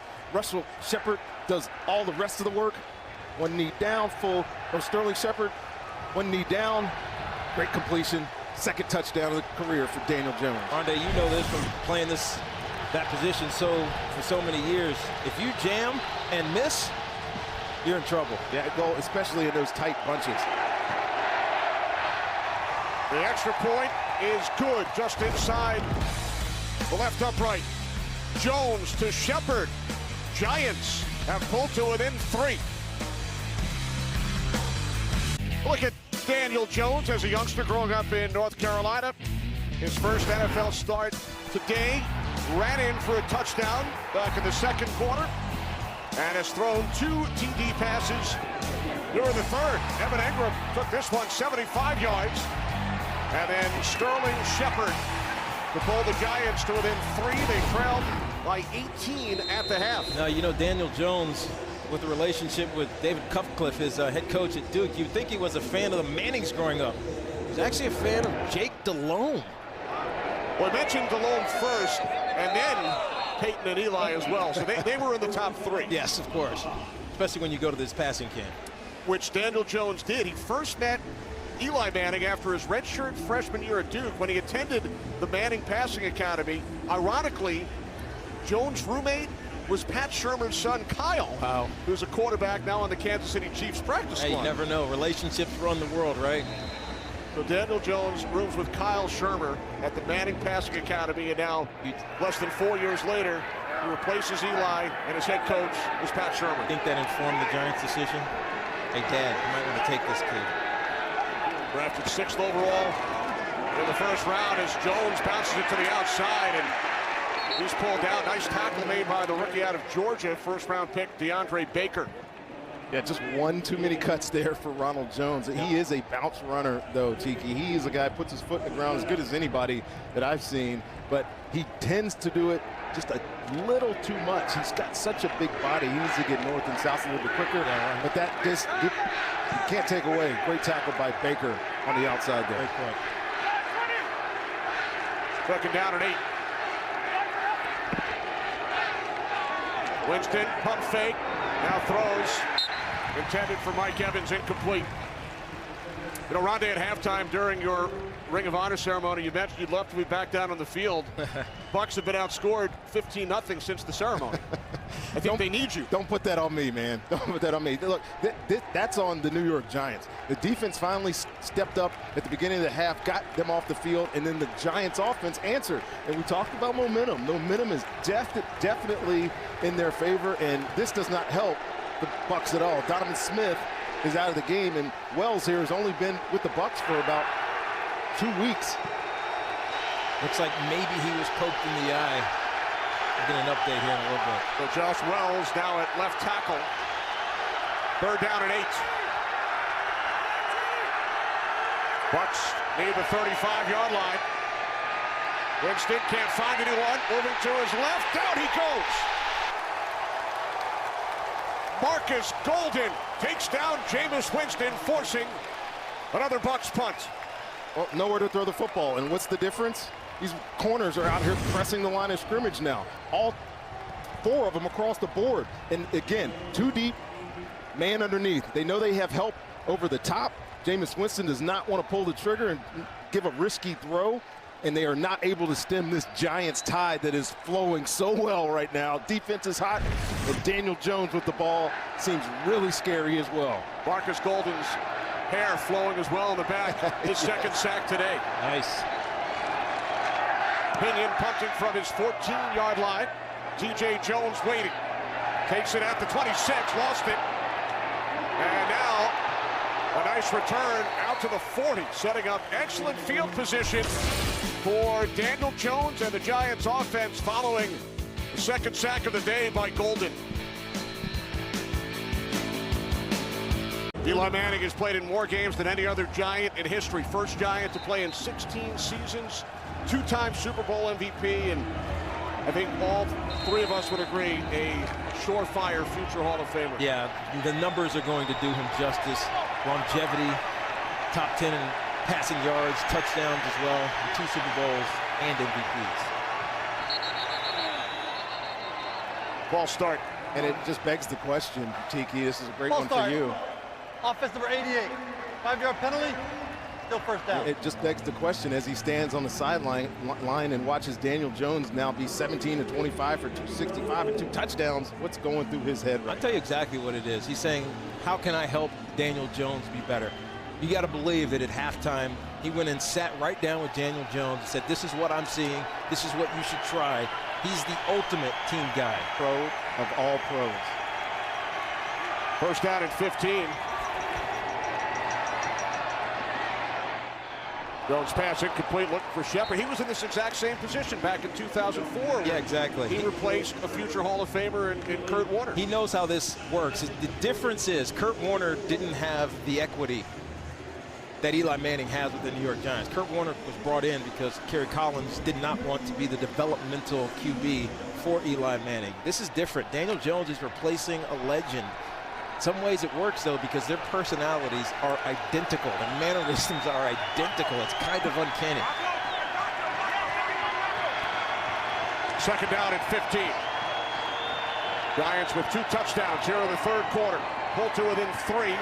That time Jones was hit as he got rid of the football. And again, just like the Jameis play earlier, no called whistle, but I'm pretty sure this one too was an incompletion. Shaq Barrett. Wow.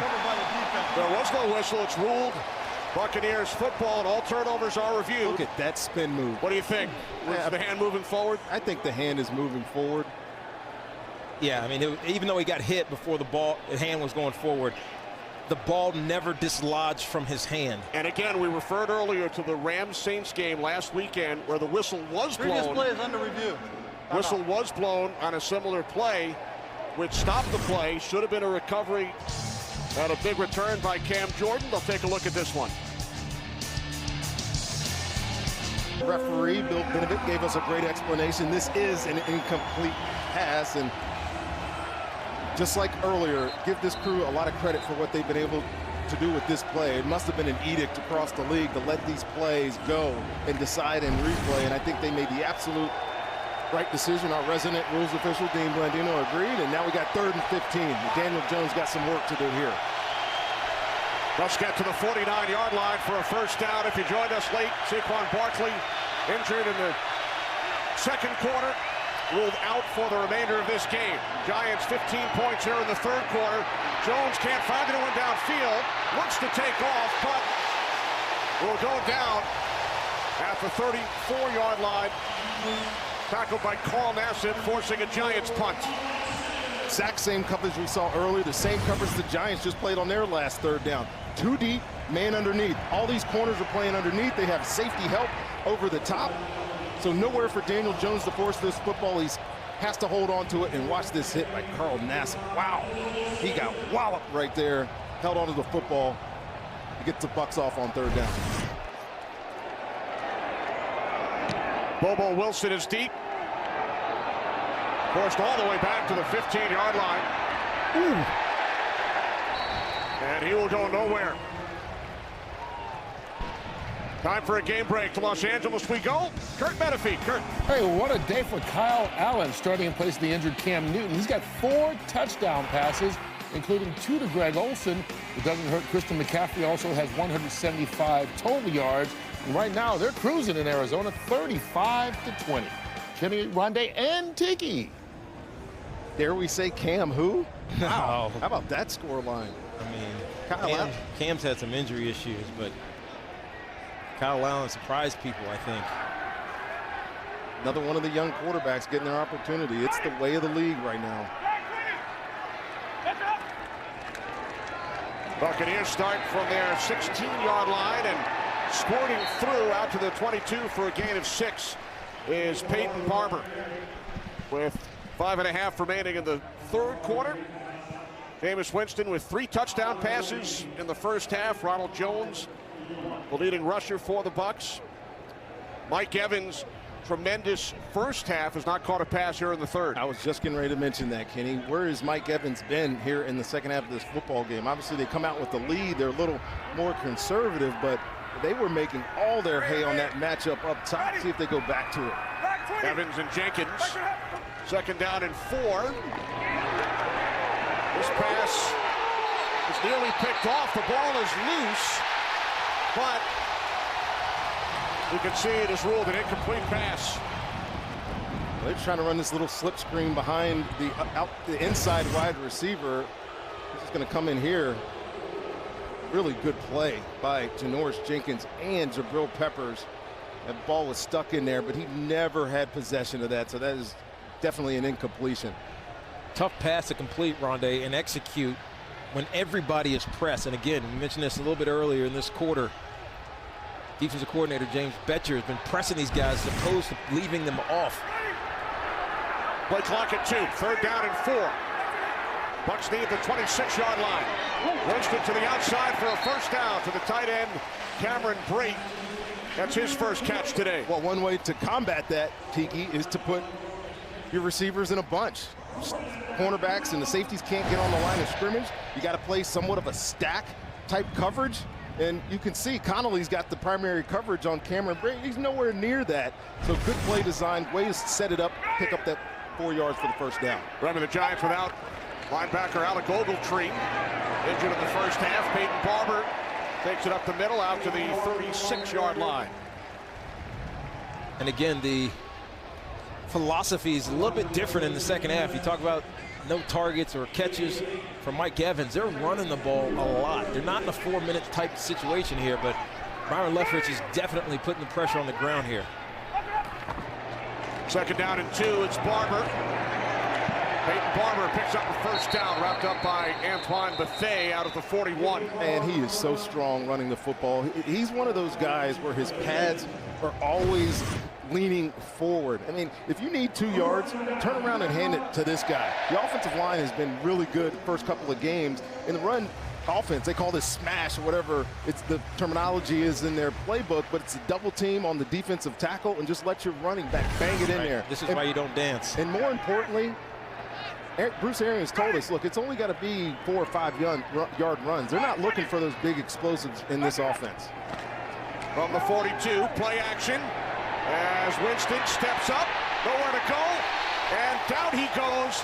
Dexter Lawrence, the rookie out of Clemson, first-round pick with the Giants sack. Well, the coverage is so much better in the second half of this football game. And again, we're seeing Jameis Winston just try to be patient with the ball. He doesn't want to force it. First game of the year, he had 3 interceptions, 2 of which were returned for touchdowns. So he's not going to be trigger happy, but the coverage is outstanding. Look at Jabril Peppers right there on Cam Braid, I think, where he was looking. And then it just gives these defensive linemen of the Giants time to beat their blocks and get to the quarterback. 4th Giants sack. Rookies have 2. Another rookie, Ryan Connolly, guys now wearing the green dot as a timeout is taken by the Bucs. He's now the communicator on defense in the absence of Alec Ogletree. Yeah, and you could take advantage of that sometimes. We'll be right back after this message from State Farm. Just mentioned the green dot, and there it is. You know, every team has one player on the field that can get the communications from defensive coordinator, in this case James Betcher, and this is a lot to put on a rookie. He got his first start last week, and Tay Davis started week 1, wasn't what they expected. Connolly came in and won the job. He's got better opportunities in run game, but again, Tiki, you mentioned he could take advantage of the young play caller having to take on that responsibility of Alec Ogletree. 2nd down and 18. This play is blown dead. False start. False start. Offensive number 69. 5-yard penalty. Still 2nd down. Right tackle DeMar Dotson. Well, that puts you in a bind. 2nd and 22. I mean, there's not many plays that Byron Leftwich can go with to try to make this up. Essentially, you want to get half. I say it all the time. You just want to try to get half, 8 or 9, make this somewhat manageable. Doesn't everybody in the stadium know it's going to be a draw? I don't think so, Tiki. I think they're going to throw this thing. Oh, you're right. Screen. Draw screen. 2nd down and 22 as Barber missed tackle. is able to spin free away from Donoris Jenkins and is out to the 35-yard line. You're exactly right, Tiki. The missed tackle is what was the end of this football play, but draws and screens. Every defender on the field right there was saying, draw, screen, and you could see that the Giants were very well prepared for it, and it's still 3rd and 17 here for the Bucs. And Giants can get a stop here. That momentum, I think, is still in their favor. Giants defense has been better in the second half. They forced 2 punts, allowed scores on every possession in the first half. 3rd down and 17. Winston over the top, Ogunbowale out to the 43, and he is tackled. So the Giants defense able to get off the field once again, forcing a 3rd straight Tampa Bay punt. Change of philosophy. Talk a little bit of mixing it up by Coach Betcher here. Sometimes they're pressed, sometimes they're off. A 3rd and extraordinary long situation like that, you let them complete that one. Well, they're still working with what works still with this young defense, and he told us, I asked him, what's in? Is everything in? He's like, absolutely not. We're nowhere near that point yet.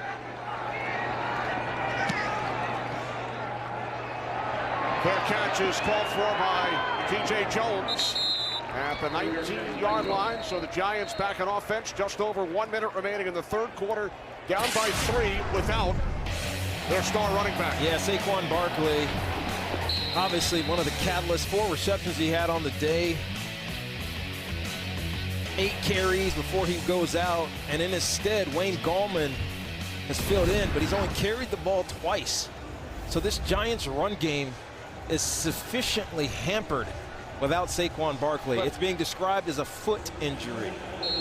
But you almost feel like Pat Shurmur's okay with it right now. The confidence that his quarterback is showing right now it's impressive. There's no other word for it. The way he's been able to handle the pressure, being down in a game early and be able to show what he's shown is pretty awesome for the young guy. Off the fake to Goldman. Jones in trouble. Down he goes. It's Shaq Barrett again, along with Carl Nassib, the sack back at the 6-yard line. Well, Carl Nassib pushes the pocket, and then Shaq Barrett with his 6th sack on the season finish it. He's over here, but I want you to watch this pressure over here. This is where the initial deal comes from. Tight ends can't block defensive end. And then Shaq Barrett again with another great move, getting into the backfield and just plastering Daniel Jones. And this is, you just mentioned, 2nd and 22 for the Bucs, 2nd and 21 here for the Giants, and you are way off schedule, especially backed up way in your own territory. On 2nd down, the handoff to Gallman. William Golston brings him down. Shaq Barrett with his 2nd sack. He had 3 in 1 quarter last week. Earned him NFC Defensive Player of the Week honor, so he's only 8 behind Rondé, who won it 9 times. Yeah, Rondé in his career. Special player for the Buccaneers, that's for sure. Bring Giants outscore the Bucs in the 3rd, 15-0. Trail by 3. Back in Tampa, Kenny Albert, Rondé Barber, Tiki Barber, and Sarah Walsh. Giants with 15 points in the 3rd quarter after they trailed at the half, 28-10. And Daniel Jones' first NFL start. Keep an eye on Shaq Barrett. He is heating up right now. Number 58 for the Bucs, 3rd down and 15. Jones again under pressure. You called it, Rondé. Can he be more excited? Wow. Can't block him. You cannot block him. He showed a spin move earlier. He just goes right through the block of Nate Solder here. That jump move through the outside leg of the offensive tackle is unstoppable. We saw it last week against Carolina, and the best thing that Shaq Barrett is showing me is the ability to finish. There's a lot of defensive ends that can push the pocket. Got to finish on the quarterback. He's done it 3 times again today. That is a Shaq hat trick. 2nd consecutive 3-sack game for Barrett. Dixon punting from his end zone. Wilson from the 45, and he is met immediately by special team star Pro Bowler last season, Michael Thomas. Well, terrific battle here in Tampa, and in just 6 days, it's champ versus champ. Errol the Truth Spence Jr. takes on Showtime Sean Porter in a World Championship unification bout at Staples Center in Los Angeles, plus champion Anthony Durrell defends his title against David Benavides. Saturday, 9 Eastern, 6 Pacific, live on pay-per-view order on the Fox Sports app. Kenny, do your abs look like that? Holy cow. Are those painted on? Rondé, there was 10 of them. It's 10 abs. You talking to me, Rondé? Winston on 1st down, going deep for Chris Godwin. No flags with DeAndre Baker defending. Well, I'm going to go ahead and say this is a good play. I don't know if Bruce Arians is going to try to challenge this one, but what I like about Baker here, looking back for the football, this is a little out and up, trying to catch him unawares, but he is right in phase, and the best thing he does, look, maybe even got away with the offensive PI as Goodwin tries to pull him to the ground here.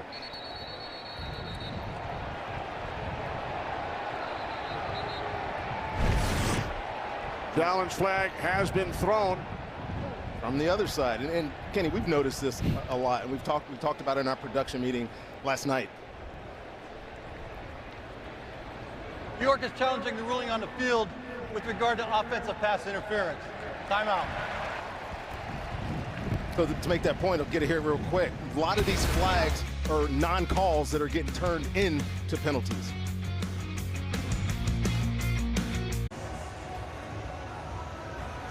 After reviewing the play, the ruling on the field stands. New York is charged with their first timeout and first challenge. Pat Shurmur challenged for offensive pass interference. Dean Blandino joins us from Los Angeles. Dean, what did you see? Yeah, I think Pat Shurmur's upset, but I don't think this is a foul. They actually tangle feet. They're both playing the ball. There is some contact, but that's not clear and obvious. And that's a good decision not to create that foul in replay. Finally, Dean, we agree. Right? We got it. This is on your entering the ring of fame. I want to agree with you. Thank you, man. I don't agree with either of you.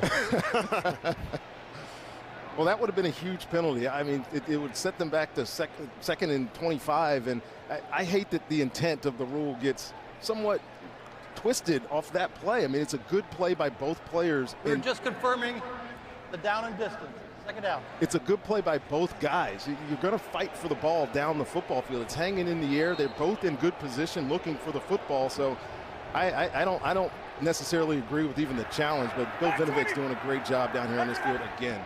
Second down and 10. Winston steps up and then dumps it off to Barber, but he is met immediately by Tay Davis. In for the injured Alec Ogletree. Third and long upcoming for the Bucs.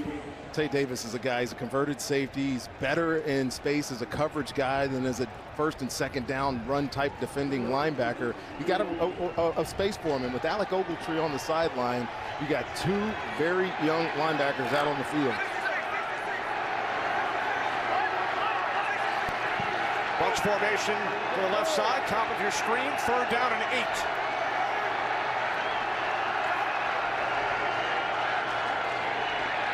Winston's pass is caught, and Godwin able to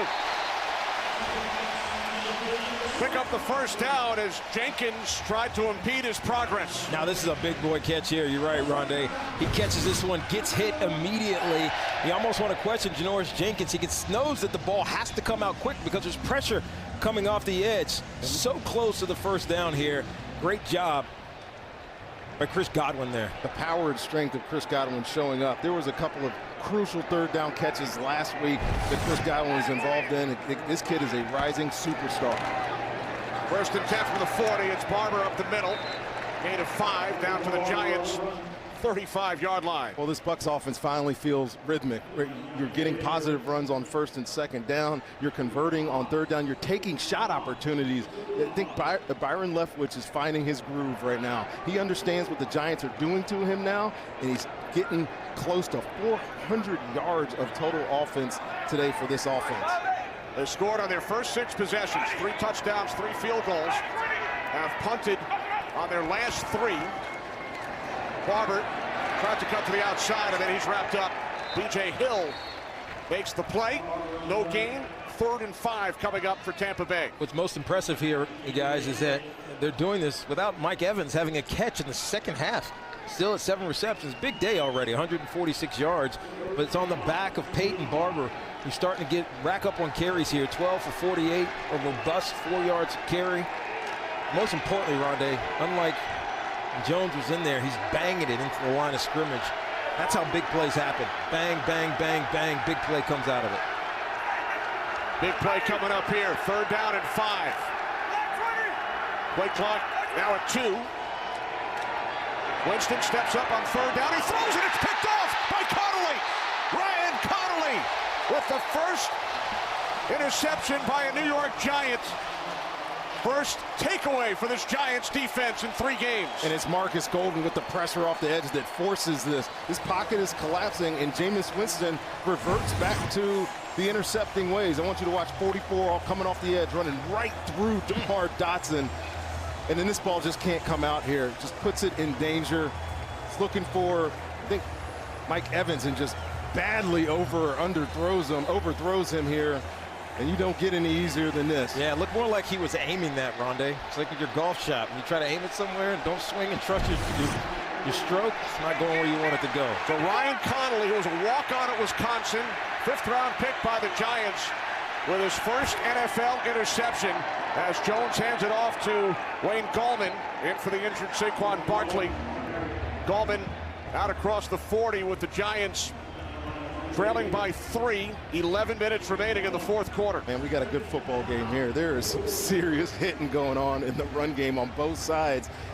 Wayne Gallman's not a guy that's going to power through this defensive line of the Bucs, but this one's going to be fun here. 10 and a half minutes left. Buckle up your chin straps.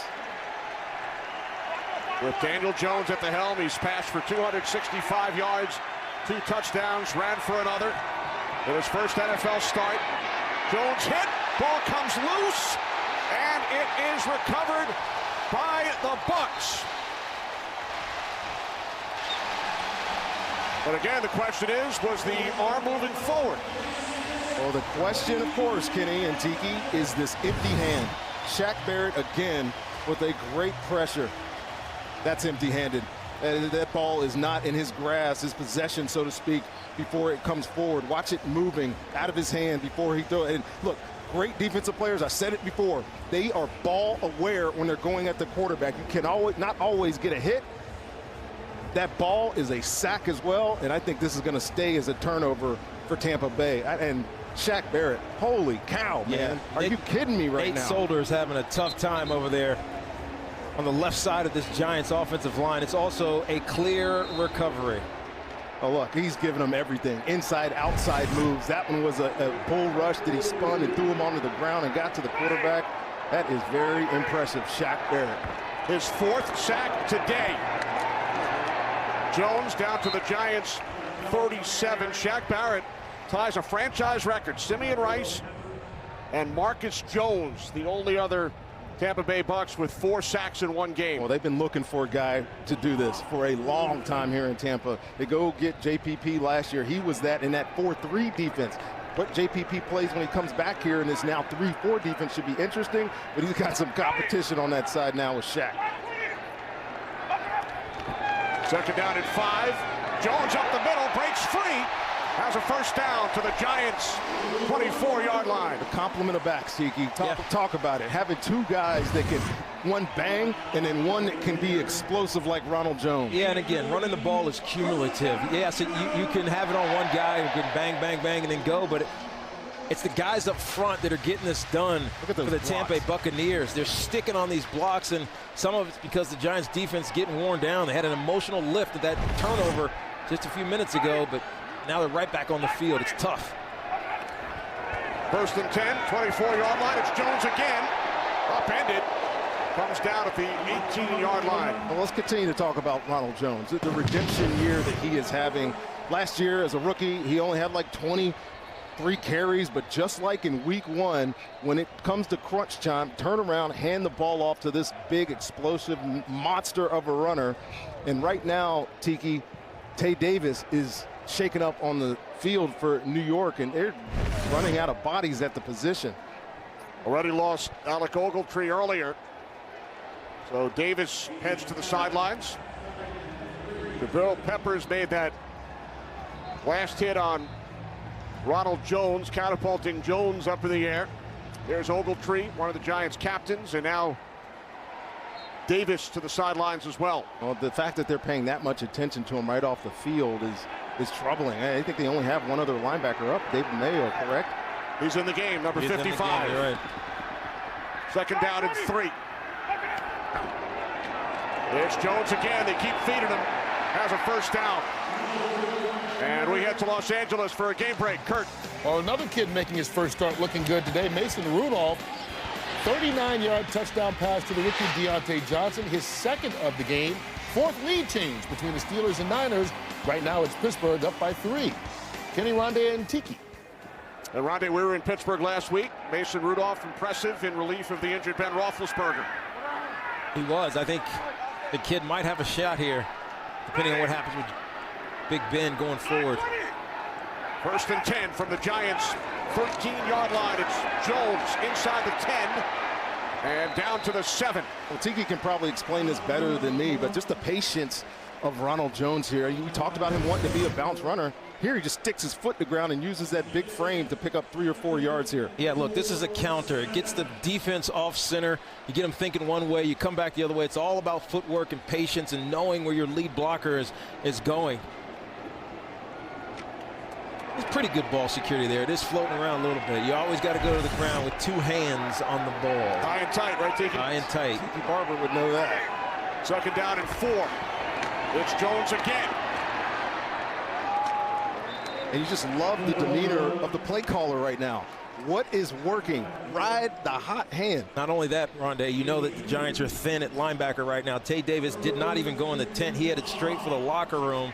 So we'll see how that affects this rotation on the Giants' defensive side of the ball. Last week, Byron Leftwich kept Peyton Barber in the game and just let him bludgeon Carolina. Now it's Ronald Jones. Barber's back in the football game now. He's a little bit stouter of a player. See if they continue to run this football. That was 6 straight carries for Ronald Jones. 3rd down and 2. It is Barber, and he will not get there. Dalvin Tomlinson along with Ryan Connolly make the stop. Well, they knew exactly where this is coming. Just this guys are going to try to block this way. He's going to try to cut back in there, but Connolly again. We talked about his winning the linebacker job in week 2 is because of this. His ability to scrape, make tackles. That's a big stop for this Giants defense on a Bucs offense that was driving down the field running the football. So they keep the Bucs out of the end zone. 23-yard attempt, Matt Gay from the left hash. Buccaneers have not scored here in the second half. They now lead the Giants by 6 with 6 minutes remaining here in Tampa.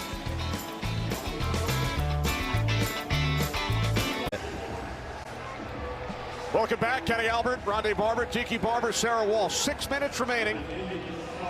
Giants will get the ball back. They trail the Buccaneers by 6. What better situation would you want to be in if you're Pat Shurmur with your young quarterback, having to win a game on the road? You're 0-2, and Daniel Jones, with what he's shown today, has been impressive. He has some ball security issues, 2 fumbles on the day. But it's been the story of the week, the backup quarterbacks in the NFL. There's a youth movement for sure. Mason Rudolph, we saw him last week. He's showing out again today. Kyle Allen is just balling for Carolina today, and this guy, how about that guy, Gardner Minshew? He might be my favorite one. Jacksonville. Jacoby Brissett, who kind of wasn't a backup at the start of the season because Andrew Luck's retirement, but going into this offseason, he was not the starter. He's actually done really well. Last 2 games, he's found a way to get the Indianapolis Colts some wins and keep them afloat. And that's exactly what Daniel Jones is trying to do here for his New York Giants, who trail by 6. 1st and 10, 25-yard line. Gallman in the backfield. Gallman out to the 27, gain of 2. Well, a touchdown wins the football game, so I think you try to be patient. Pat Shurmur, run the ball, eat some of this clock, still try to convert 3rd downs. And I know you keep talking, take pressure off of this young Daniel Jones. At some point here, he's going to have to deliver the ball down the field, but in doing that, he's got to watch out for Shaq Barrett. He's got 4 sacks on the day. 2nd down and 8.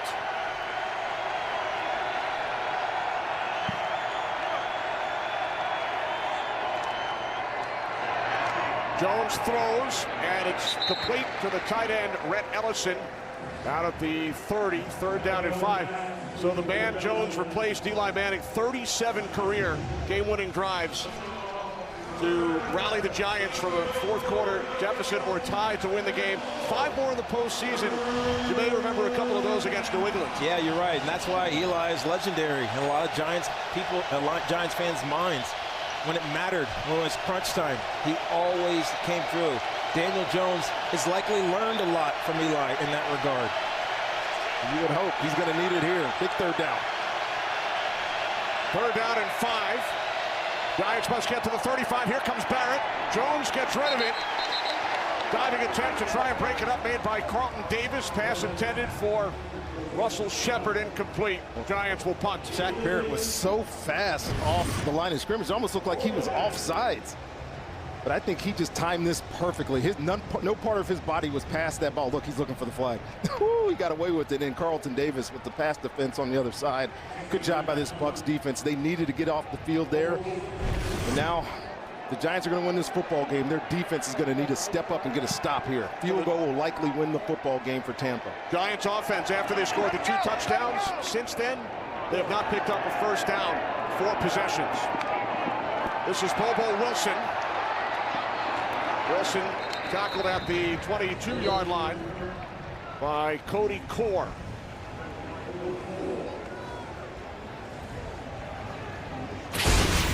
Mike Evans, 3 first-half touchdowns. Oh, he was on fire to start this football game. Has not yet caught a pass in the second half, but he was the catalyst for this offense to start this football game. Everything was gold between Jameis and Mike Evans. The Giants, to their credit, have adjusted since then and have taken him out of this football game, but right now, you are in that 4-minute structure on offense if you're Tampa. The most important thing is what? Protect the football. Ronald Jones in the backfield. Bucs start from the 22. This is Jones up the middle, out to the 29-yard line for a gain of 7. He's so unique how he runs, Ronald Jones, especially once he gets to contact. It's almost like he's trying to step over you after he gets into his gut. He's become a really good, strong runner. And there are the numbers for Mike Evans. Nothing here in the second half. And he's been targeted. He's just been covered well, covered differently, I guess you should say. And look, Janoris Jenkins had a tough day early in his football game, but right now, none of that matters. They need to stop on defense. Second down and 2. It's Jones, and the Giants get the stop on that play. Giants with 2 timeouts remaining, 3.5 on the clock, trailing by 6, and they will use a timeout here. Remember, they lost a timeout with the challenge. Pat Shurmur went for the offensive pass interference. It was not overturned, so they're down to 1, and that will play a part. Look, situational football is how you win in the National Football League. One of the most important situations is 4-minute offense. As Rondé mentioned, do not turn the ball over. High and tight if you're runners, go to the ground with both arms around the ball, and then most importantly for Jameis Winston, don't try to be the hero here. Yeah, and you don't get the first down, punt it away. And don't try to do something spectacular. And to turn that around to the other side of the football with this Giants defense, you have to get off the field. A first down here allows the Bucs just to eat so much time. So 3rd and 4, what do you expect? Quick pass to the flat. If it's not there, Jameis Winston probably eats it, takes the sack, and they punt it away and puts their defense back on the field. But this is the most important play of the game for this Giants defense if they're going to try to get a win today.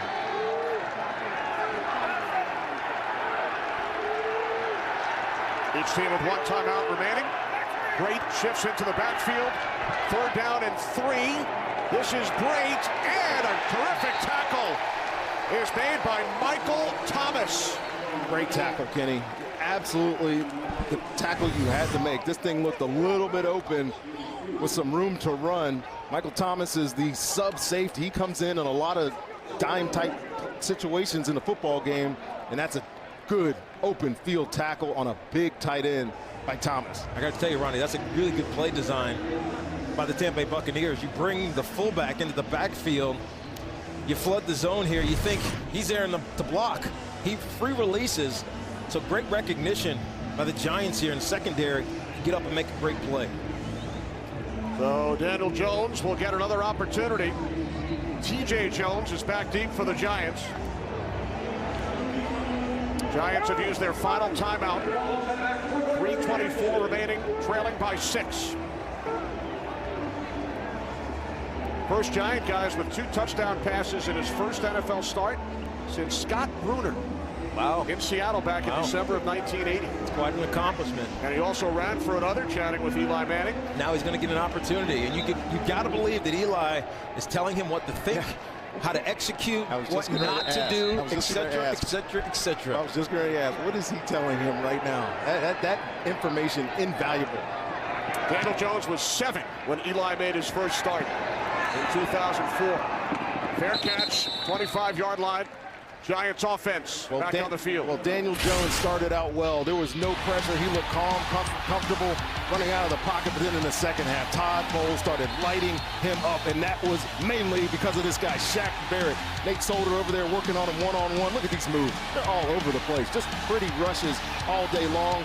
Actually, for 2 weeks long for Shaq Barrett. He's got a chance here to get after this young quarterback once again. And if you're Daniel Jones, the emotions, this cannot be too big a situation for you. I think he can handle it. Let's see what he has here. Yeah, from everything we've heard, Rondé, he doesn't get rattled by any situation. No first downs last 4 possessions for the Giants.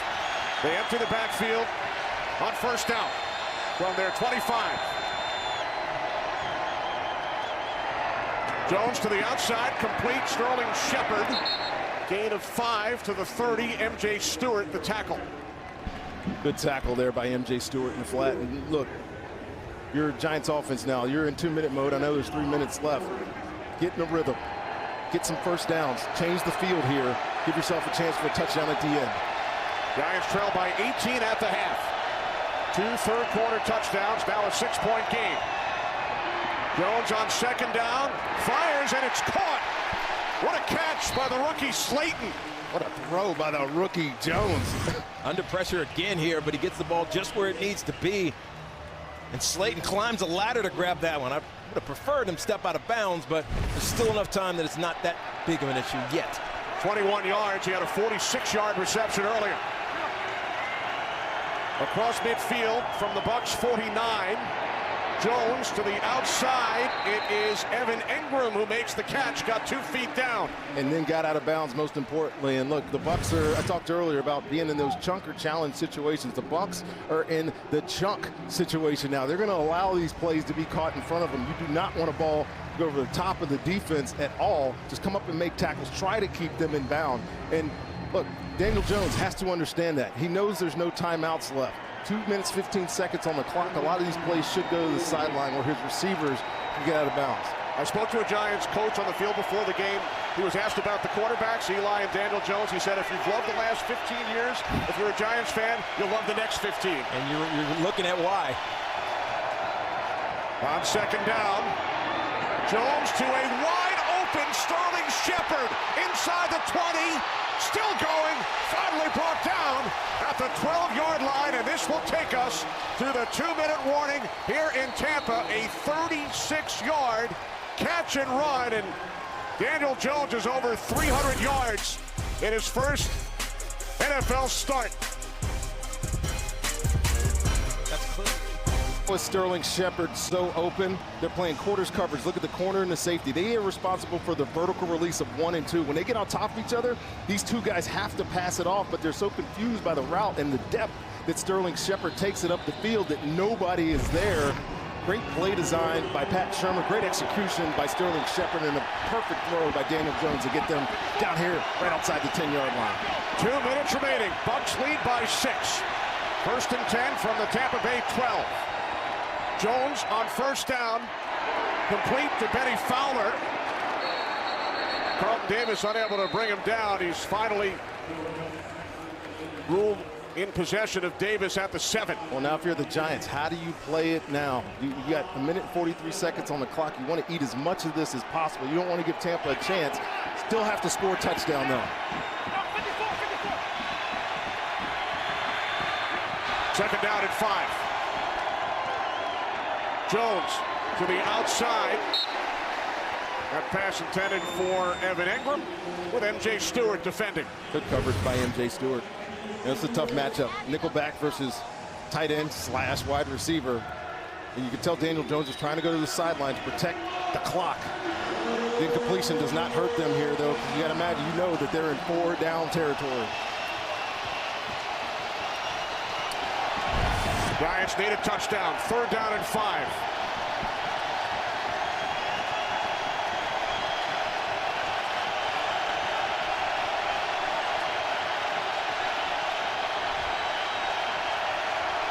Jones on 3rd down. He throws, and it's broken up. Again looking for Engram. Great play by Levante David. Great play. Underneath coverage, you got to understand that Evan Engram is his #1 target. We haven't talked much about Levante, but he is their best player on defense in coverage, trying to run a little rub pick route. That is just fantastic. Plays the ball, does not affect the receiver, sets up a 4th down here, all on the line right here. It comes down to this play. Giants out of timeouts. 1 minute 21 on the clock, 4th down. They can pick up a first. Couldn't have been scripted any better, Kenny. They can pick up a first down at the 2. On 4th and 5, Jones steps up, takes off, he's in, touchdown!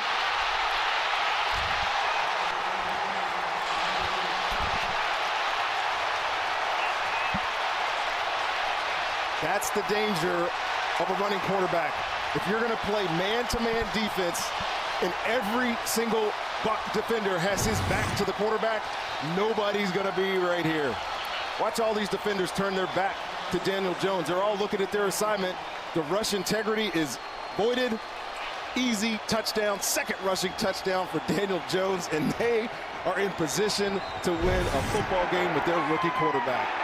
The extra point is good. The New York Giants have their first lead in this game. How about that by Daniel Jones, too? He recognized that right away. Saw, as Rondé was mentioning, everybody turns their back, running to double coverages. He sees a void. He's not one that's scared to go get hit and run. What an unbelievable comeback. Couldn't agree more. By this Giants team. Remember at halftime, it was 28-10. Just watch all these guys. All of these defenders turn their back away from Daniel Jones. They're trying to double the bunch of receivers down here. You got to sort these guys. And again, you're right. It's a stack. Yeah, stack. Stack gets you thinking too much. Pat Shermer told us yesterday one of the reasons he made the change to Daniel Jones came after watching, quote, so many young quarterbacks around the league doing heroic things. And this is what he means by heroic things, whether it's Lamar Jackson, and he's an elite runner, but Lamar Jackson taking off and running with the football, or Kyler Murray, who was drafted specifically for his running ability in that offense out in Arizona. Daniel Jones is a dual threat player. He's accounted for 4 touchdowns today. He's thrown for 2. He's run for 2 touchdowns. 23 of 36, 336 yards. And now with 1:16 remaining, the Bucs trailing for the first time today. Jameis Winston and the Tampa Bay offense back out on the field. And the stage is set for Jameis Winston at home. You got to love this situation if you're him. Look, the Giants should be in a challenge situation on defense because they cannot give up a field goal. We saw that in the New Orleans game last week. They gave up some big plays and got down, able to kick the field goal to win. See if Mike Evans gets re-involved in this offense. Winston on first down. Gets away from pressure. Being chased. He's hit. And down he goes. Lorenzo Carter able to make the tackle after Winston got back to the line of scrimmage. And Jameis almost got sacked twice and almost lost the ball on that swipe by Carter. Bucs have 1 timeout remaining. They need a field goal. Under 1 minute on the clock. As Winston throws, and this is Chris Godwin who makes the play for a Tampa Bay first down out at the 47, and the Bucs hurry back up to the line. 35 seconds, and now well, 2 minutes. Play is blown dead. Previous play is under review. This will be a booth review. Under 2 minutes remaining. Well, the ball's a little bit underthrown. Chris Godwin had beaten his defender. See if he gets underneath. That's a catch. Yeah, that's a catch. That's definitely a catch. It's allowed to touch the ground, of course, but he had control of that ball before any part of that ball touched the ground. Man, what a game. Holy cow. This is fun. Yeah, you love couldn't football, have scripted this right? one any better, dude. You love football? This is football. 2 teams that a lot of people have questions about coming into this season. One fighting for their first win. Jameis Winston still trying to prove himself to Bruce Arians and Byron Leftwich as their franchise quarterback. He's got an opportunity right now to put them in a game-winning situation. And remember, they have a rookie quarterback, a rookie kicker in Matt Gay, the Bucs do. And he's got a big leg, Kenny. He also After reviewing the play, running on the field is confirmed. Completed pass. First down. Gay missed 2 extra points earlier. Got 1 blocked. And the Buccaneers trail by a point. So it's a catch by Godwin. There's Matt Gay, the rookie kicker. He hit from 52 yards earlier today. Well, that review helped them. It gave them time here. He didn't have to take that time out. They still have the 1 remaining. The clock will start at ready to play when the official backs out.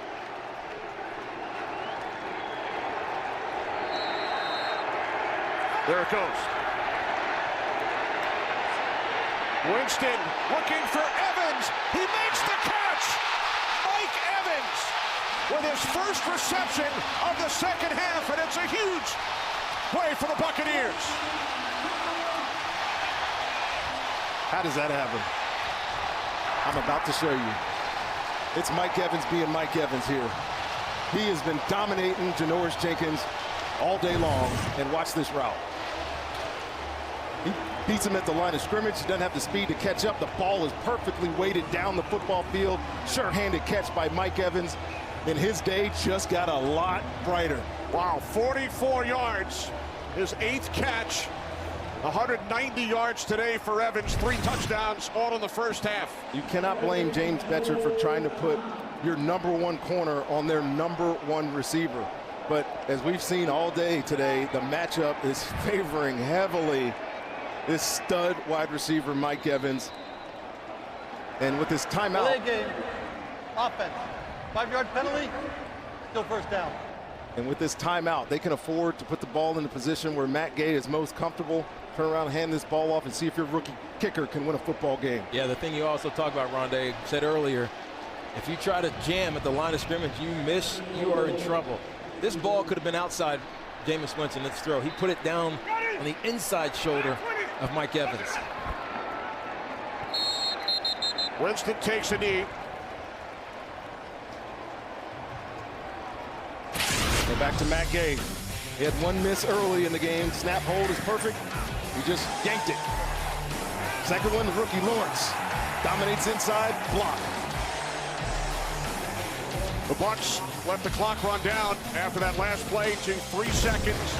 Ball timeout, and now an opportunity for a game-winning field goal. And if you're the Bucs here, you have new mechanisms all the way through. New snapper and trainer, new holder in Pinion, new kicker in Matt Gay. But a good coach will tell you, you cannot let circumstance in this game dictate your behavior. Go out and execute, make the kick, win the football game. He's 4 for 4 today. Missed the 2 extra points. Rookie 5th-round pick out of Utah. New kicker for the Bucs for the 8th straight season. That's an unreal stat. 34-yard attempt for the win.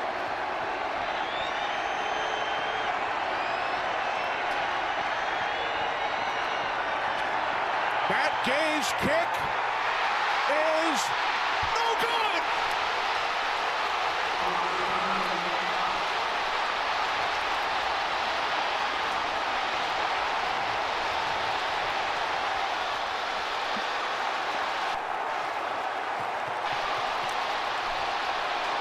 Unbelievable. Unbelievable. Look at Saquon. He's looking to join the celebration. Absolutely he is. Daniel Jones on the road, first game of his professional career. Ends up with 336 yards passing. Touchdown run to end. Again, the execution is fine. Matt Gay, pressure got to him, and they missed. The kicking woes in Tampa continue again.